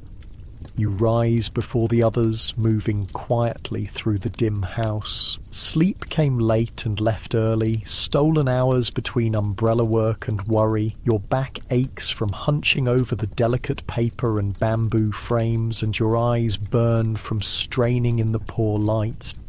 Today is your rest day from castle duties, a blessing, as the roof won't fix itself. You slide open the door and step onto the small wooden platform that serves as a porch, surveying the morning. The rain is light but persistent, a fine mist that soaks everything slowly but thoroughly.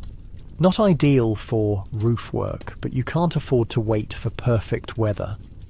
Fujiwara's cypress shingles were delivered yesterday while you were at the castle, stacked neatly by the side of the house and covered with oiled paper to keep them dry. Good quality wood, worth far more than the nominal price you'll pay. Another debt of gratitude you can never fully repay. You're up early.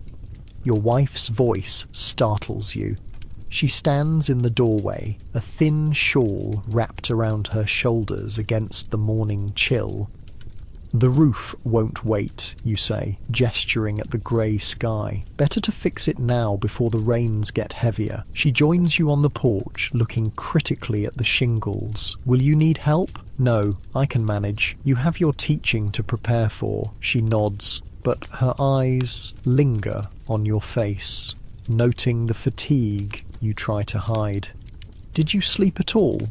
"Enough," you lie. "The umbrellas are coming along well. I finished 2 more last night." "You're pushing yourself too hard."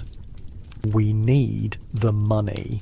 It's an old argument, one neither of you will win. The needs of your family constantly war with the limitations of your body and time. Something must always give sleep, usually. "I'll make breakfast," she says, changing the subject. "The children will be up soon."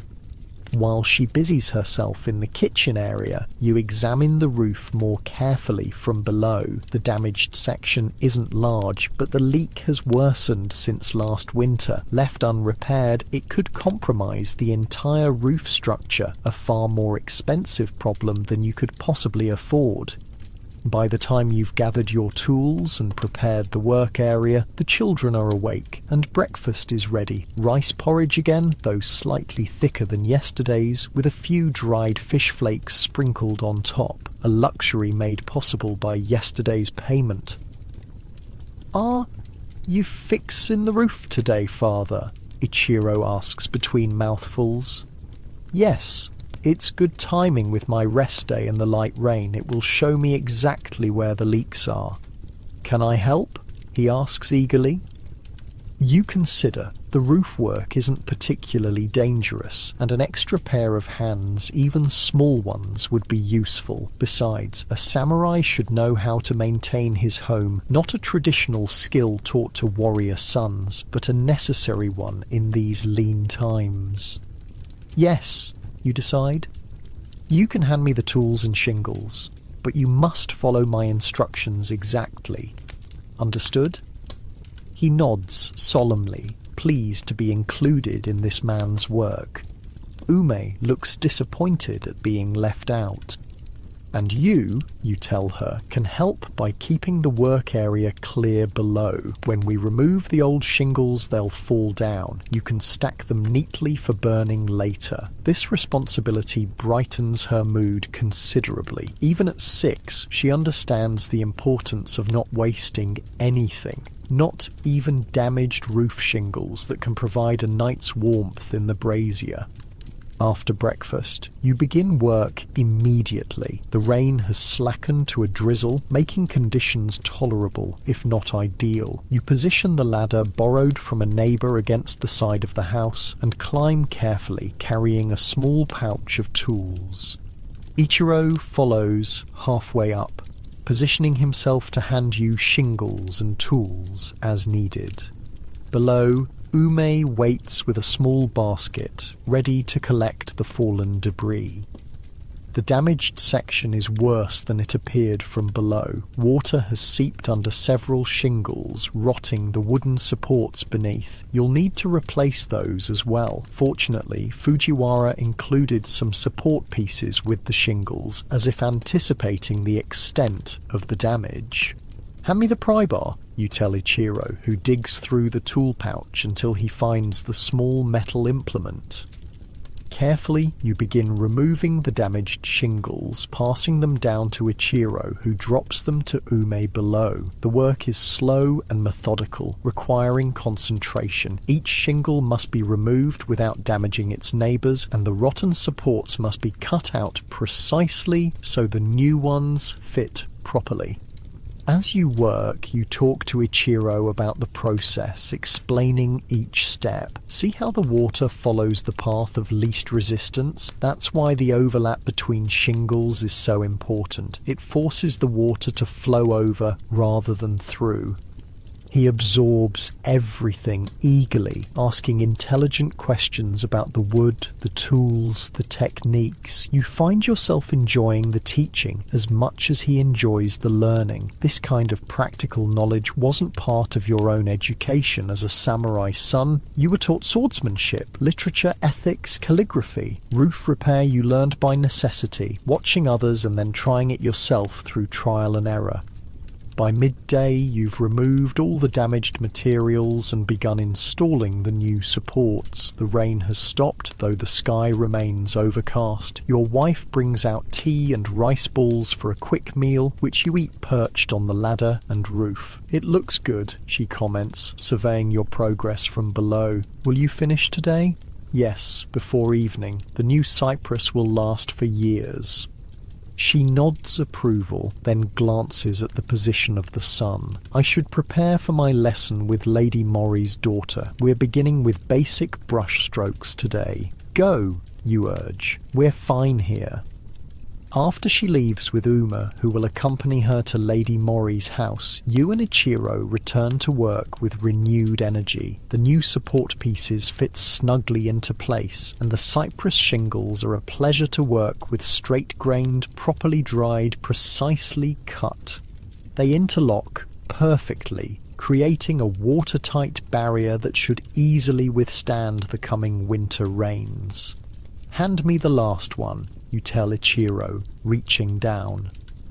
He passes up the final shingle, a satisfied smile on his face. "We did it, Father." "Yes, we did."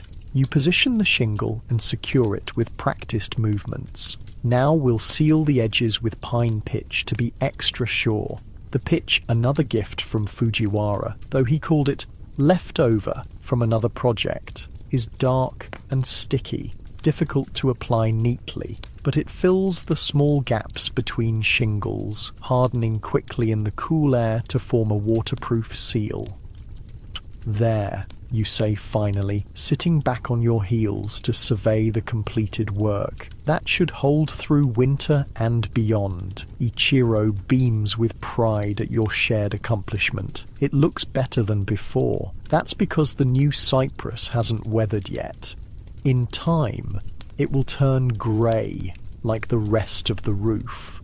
You gather the tools and descend the ladder, muscles aching from the unaccustomed positions. Ichiro follows, jumping from the third rung with boyish exuberance. "Careful," you admonish gently. A samurai moves with control, not haste. He straightens immediately, adopting a more dignified posture that makes you hide a smile, so eager to be grown, to be a proper samurai like his father. If only he understood what that truly means in this changing world. Inside, you store the tools, carefully borrowed items that must be returned in good condition. The remaining shingles you stack in the small storage area behind the house. There aren't many, but enough for minor repairs should they be needed. The house feels emptier without your wife and Uma. Ichiro uses the quiet time to practice his calligraphy while you clean up from the roof work, washing the pine pitch from your hands with rice bran and water. As you dry your hands, you notice a small tear in your kimono sleeve, another repair needed. You take out the sewing box and thread a needle, preparing to mend it yourself rather than waiting for your wife to return. "Father," Ichiro says, looking up from his practice, "is it true that merchants are richer than samurai now?" The question catches you off guard. "Where did you hear that?" He shrugs, looking uncomfortable. Tanaka's son said his father told him that merchants have all the money while samurai have all the honor. He said honor doesn't fill rice bowls. A surprisingly adult observation from a child, and painfully accurate. "It's complicated," you begin, searching for words that will preserve his respect for his heritage without lying to him. In the old days, samurai were warriors who served their lords in battle. They were rewarded with land and rice stipends. But now, after many generations of peace, our role has changed. We serve as administrators, guards, officials. The stipends haven't changed with the times. But we're still better than merchants, right? We're samurai. His young face is earnest, seeking reassurance. You set aside your mending and look at him directly. Being samurai isn't about being better than others. It's about living by a code of honor, serving loyally, doing what is right even when it's difficult. Merchants serve society in their own way by providing goods and services. We each have our place. But Tanaka's son says his father says some samurai are taking merchant jobs in secret because they're hungry. Your heart races. How much does Tanaka's son know? How much has he told Ichiro? That would be wrong, you say carefully. Samurai are forbidden from engaging in trade or manual labor. It would dishonor their lord and their ancestors. Even if their children are hungry, he presses, unwittingly striking at your deepest conflict. You take a deep breath. A true samurai finds honorable ways to provide for his family. Sometimes that means making sacrifices. Ichiro considers this, then returns to his calligraphy with a thoughtful expression. You resume your mending, wondering if your answer satisfied him, wondering how long before he realizes the sacrifices his own father makes, the compromises with honor you've rationalized away. The afternoon deepens toward evening. You finish mending your kimono and check on the rice for dinner. There's not much you'll need to visit the rice merchant tomorrow with some of yesterday's earnings. For tonight, you'll stretch what remains with barley and dried vegetables. Common practice among poor samurai families.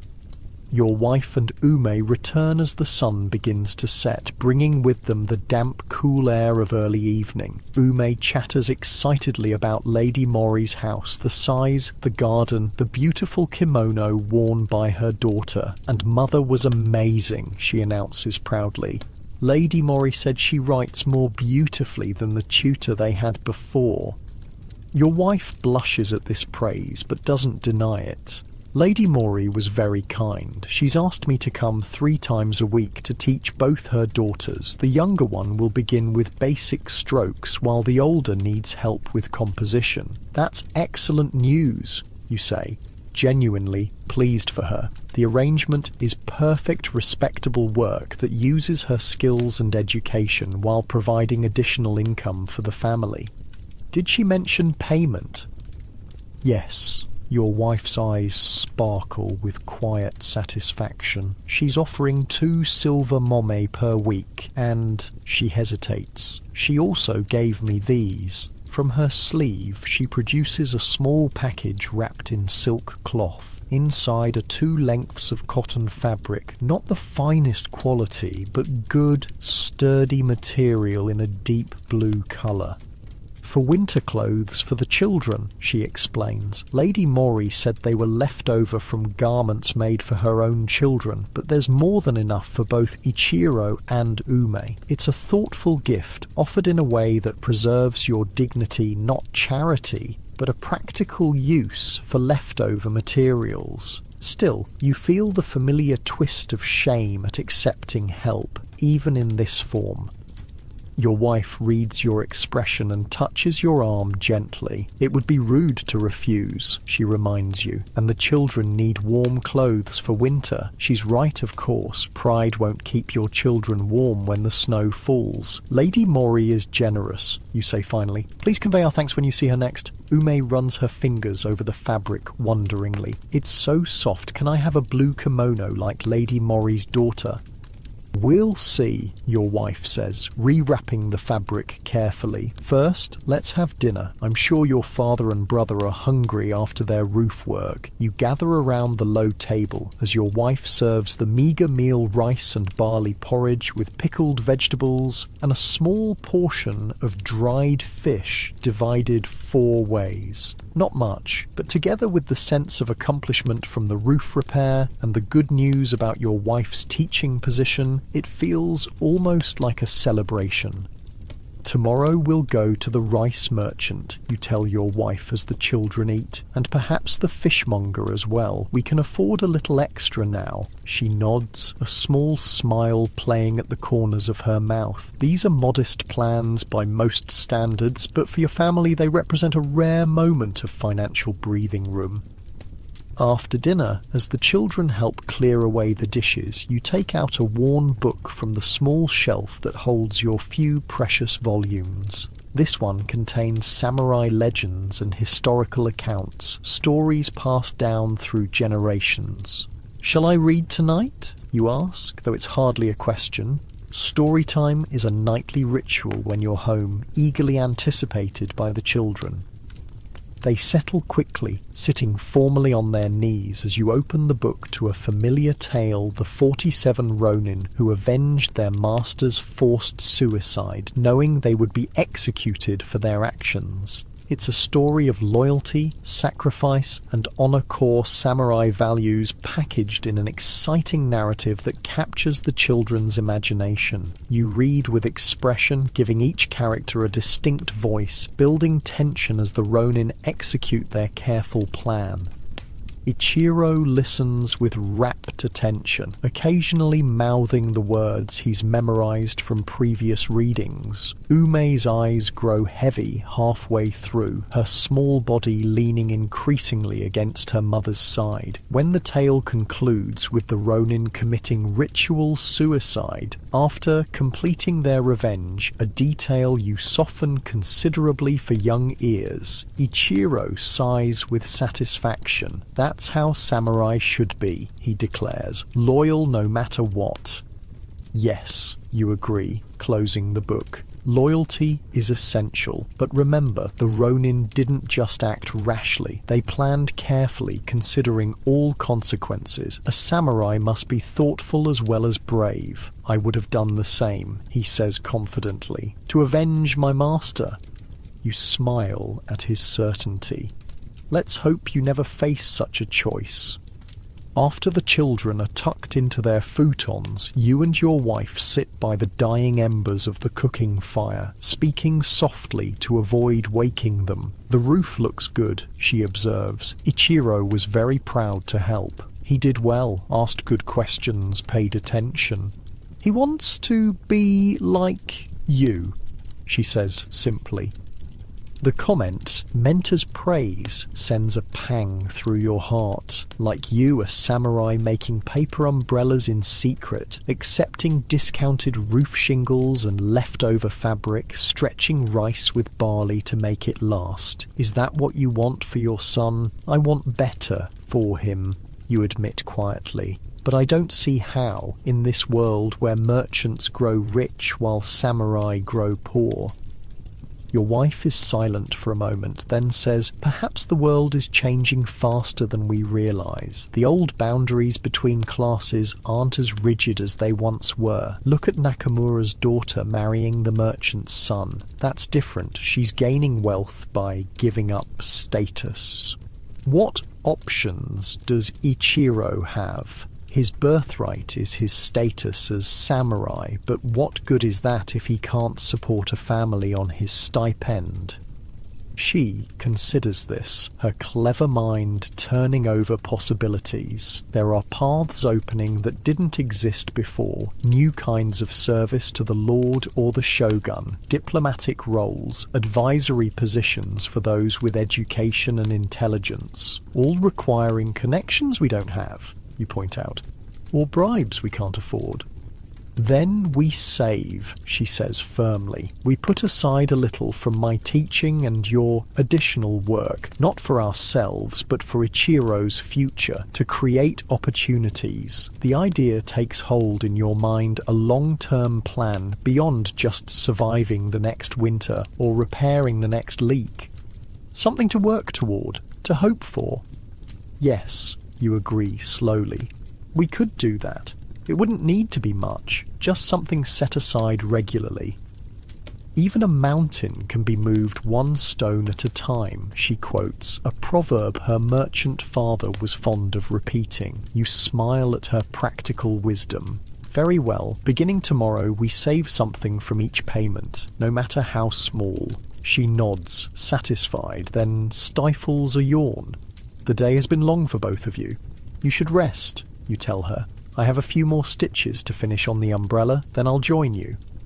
She eyes you skeptically, knowing a few stitches often turns into hours of work, but doesn't argue. Rising gracefully, she checks on the children one last time before retiring to your shared futon. Left alone, you don't immediately return to the umbrella work. Instead, you sit quietly, considering your wife's suggestion, saving for Ichiro's future, a small act of defiance against the limitations of your class and circumstances. It won't change the fundamental inequities of the system, but it might create a single crack through which your son could glimpse a different life.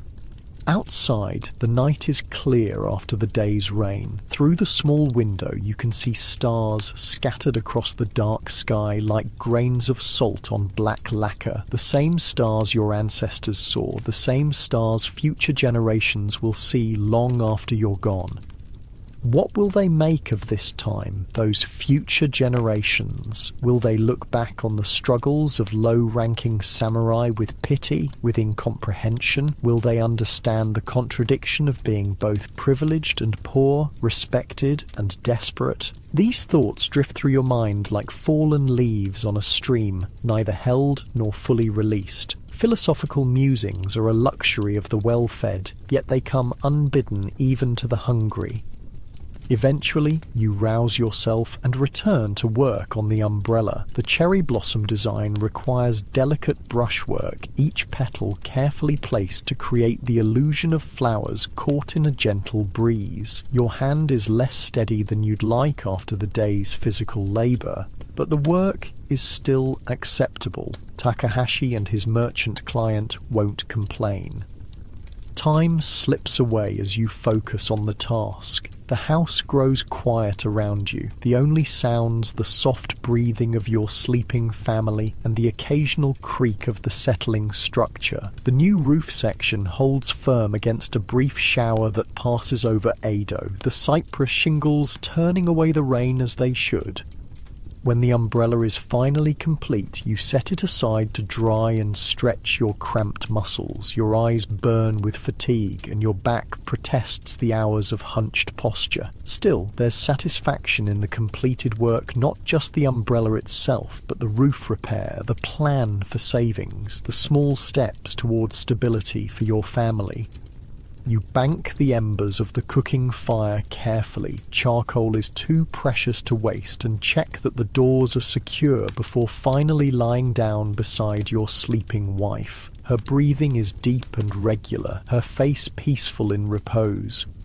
Tomorrow will bring new challenges, the rice merchant to negotiate with, more umbrellas to work on, endless small economies to maintain your precarious balance between dignity and survival. But for now, in this quiet moment between one difficult day and the next, you allow yourself to rest.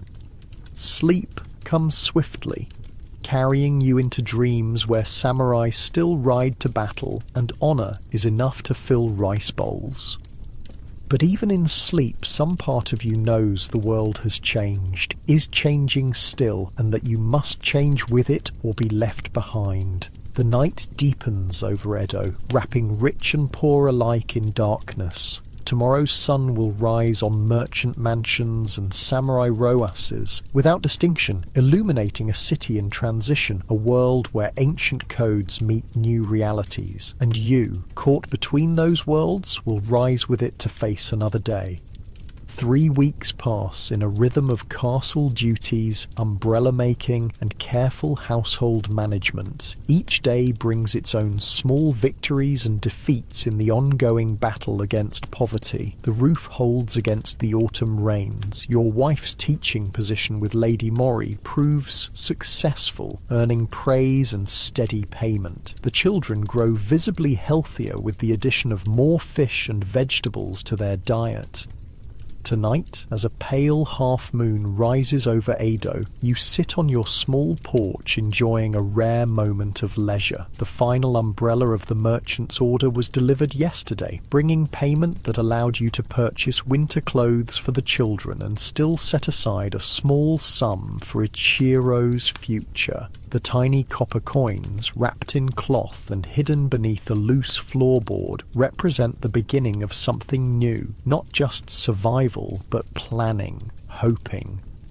Your swords rest beside you on the porch, removed from your belt but never far from reach. Earlier, you spent an hour cleaning and oiling them, a weekly ritual regardless of whether they've been used. The familiar motions unsheathing the blades, carefully wiping them with oil-infused cloth, checking for any signs of rust or damage connect you to generations of samurai who performed the same actions throughout Japan's history.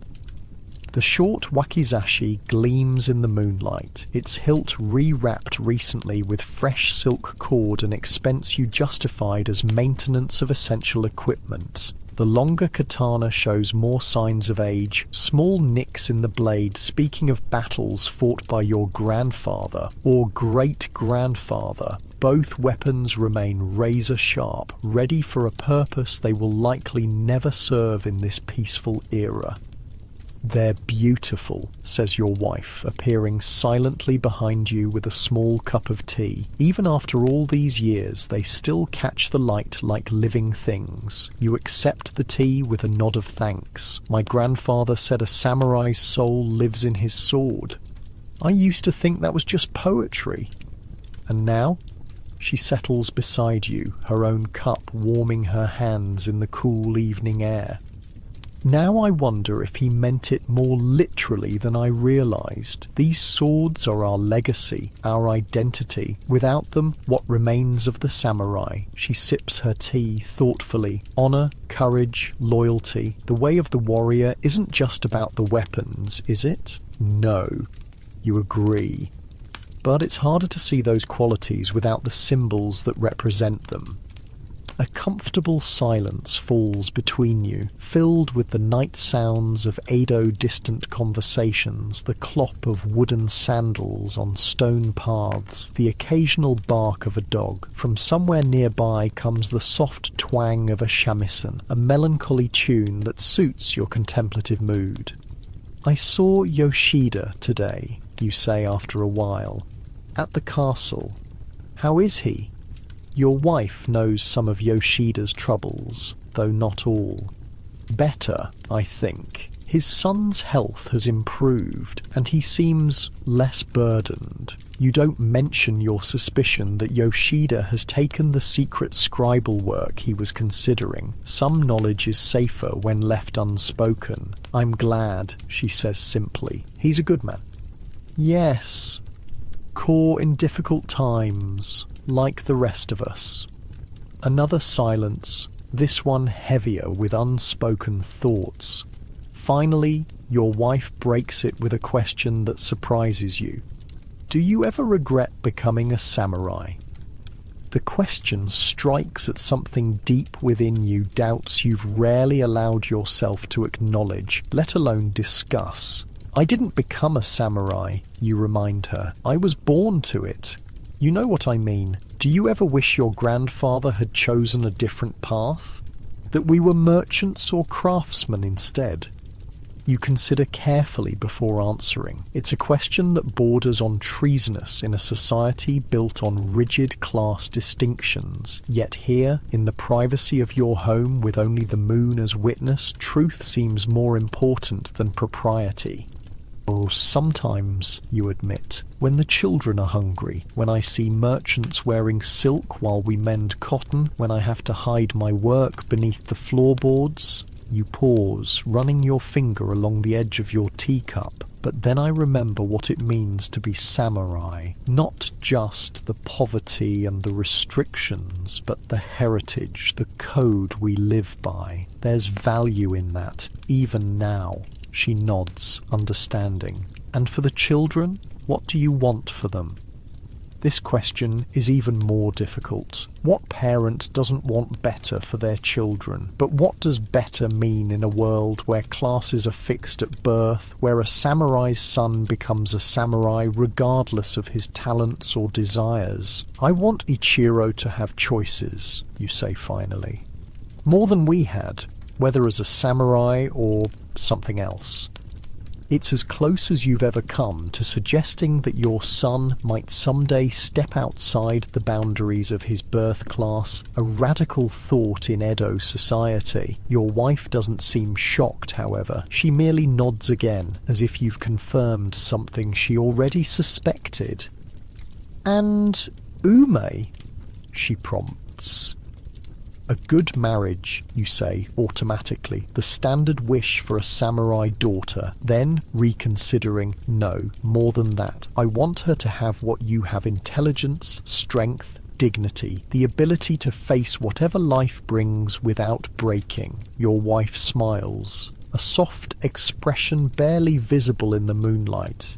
She already has much of that. She watches everything, learns from everyone, especially you. Me? You're surprised. I thought she idolized you.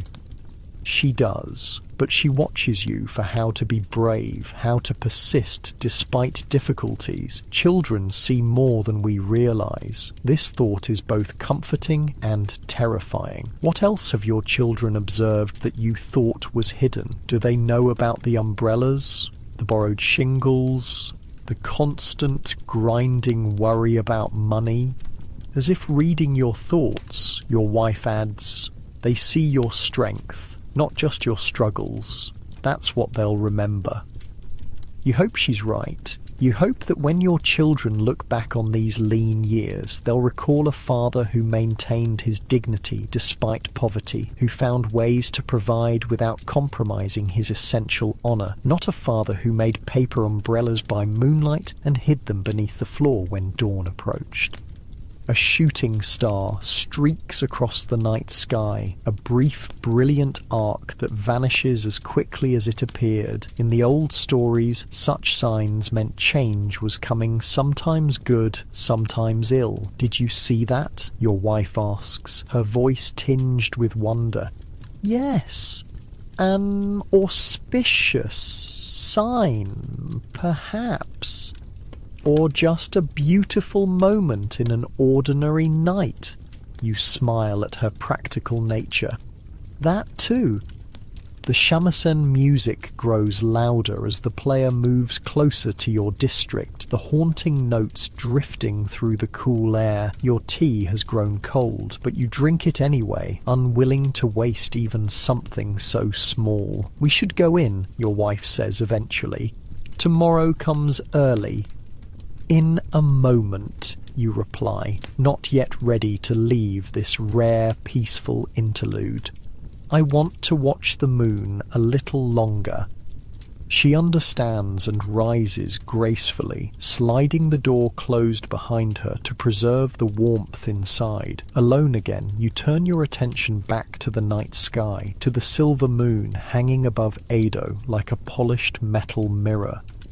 Your grandfather once told you that the moon looks the same to everyone, emperor and farmer, samurai and merchant, the wealthy and the poor. Its light falls equally on palace and hovel, offering the same beauty to all regardless of birth or status. As a child, you found this observation profoundly democratic, a hint that perhaps the rigid distinctions of society weren't as absolute as they seemed.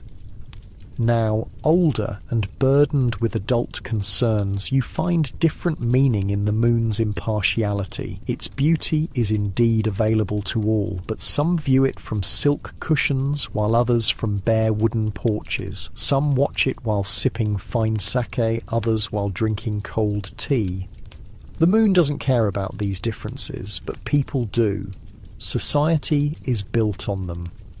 And yet, something is changing in Edo, in Japan. You can feel it like a distant tremor, barely perceptible but undeniably present. The old certainties are eroding gradually, undermined by economic realities that place merchants above samurai in practical power, if not official status. What will the social landscape look like when Ichiro is your age, when his children are grown?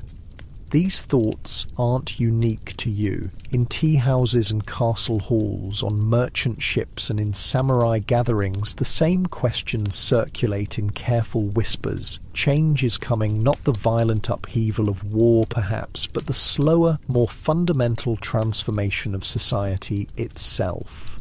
The shooting star seems more significant in retrospect, a brief illumination of possibilities not yet fully formed.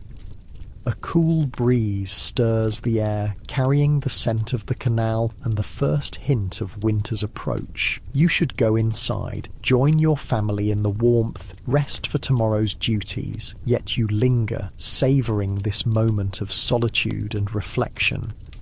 Your swords gleam beside you, symbols of a tradition that stretches back centuries. Your hands, calloused from both sword practice and umbrella making, rest lightly on your knees. In this moment, the contradictions of your existence seem less like a burden and more like a bridge, spanning old and new, tradition and necessity, the samurai you were born to be and the provider you've become.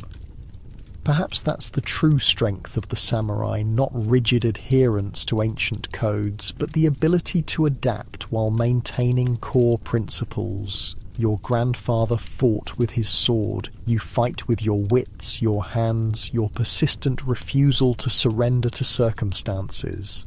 Different weapons for different battles, but the same essential courage. This thought brings unexpected comfort, a new perspective on your daily compromises. Making umbrellas isn't a betrayal of your samurai heritage, but an expression of its deepest values, providing for those under your protection, persevering despite hardship, finding creative solutions to seemingly insurmountable problems. The moon continues its arc across the sky, indifferent to your epiphanies. The shamisen player has moved on, the music fading into the night. From inside the house comes the soft sound of your wife preparing the bedding, the quiet murmur of the children shifting in their sleep. Your family, your responsibility, your greatest achievement, regardless of rank or wealth. With a deep breath, you gather your swords and rise, muscles protesting after sitting still for so long. Tomorrow will bring its own challenges, guard duty at the castle, negotiations with the rice merchant, perhaps another umbrella order from Takahashi. But tonight, in this moment of clarity beneath the indifferent moon, you find a measure of peace with your divided life. Inside, the house is warm from the small charcoal brazier, the air scented with the lingering aroma of the evening meal. Your wife looks up from arranging the futons, a question in her eyes. The moon was particularly beautiful tonight, you tell her. She smiles, understanding that you're speaking of more than celestial bodies. Yes, she agrees. Sometimes things reveal their true nature in the right light. You place your swords carefully on their stand, not hidden away like the umbrellas, but displayed with proper respect. A samurai's soul may reside in his blade, but his heart lives in his home, with those who share his struggles and joys. The children sleep peacefully, Ume's small hand curled near her face, Ichiro sprawled with the abandon of youth. Looking at them, you renew your silent promise to create a better future, no matter what it requires of you. The small cache of coins beneath the floorboard is just the beginning.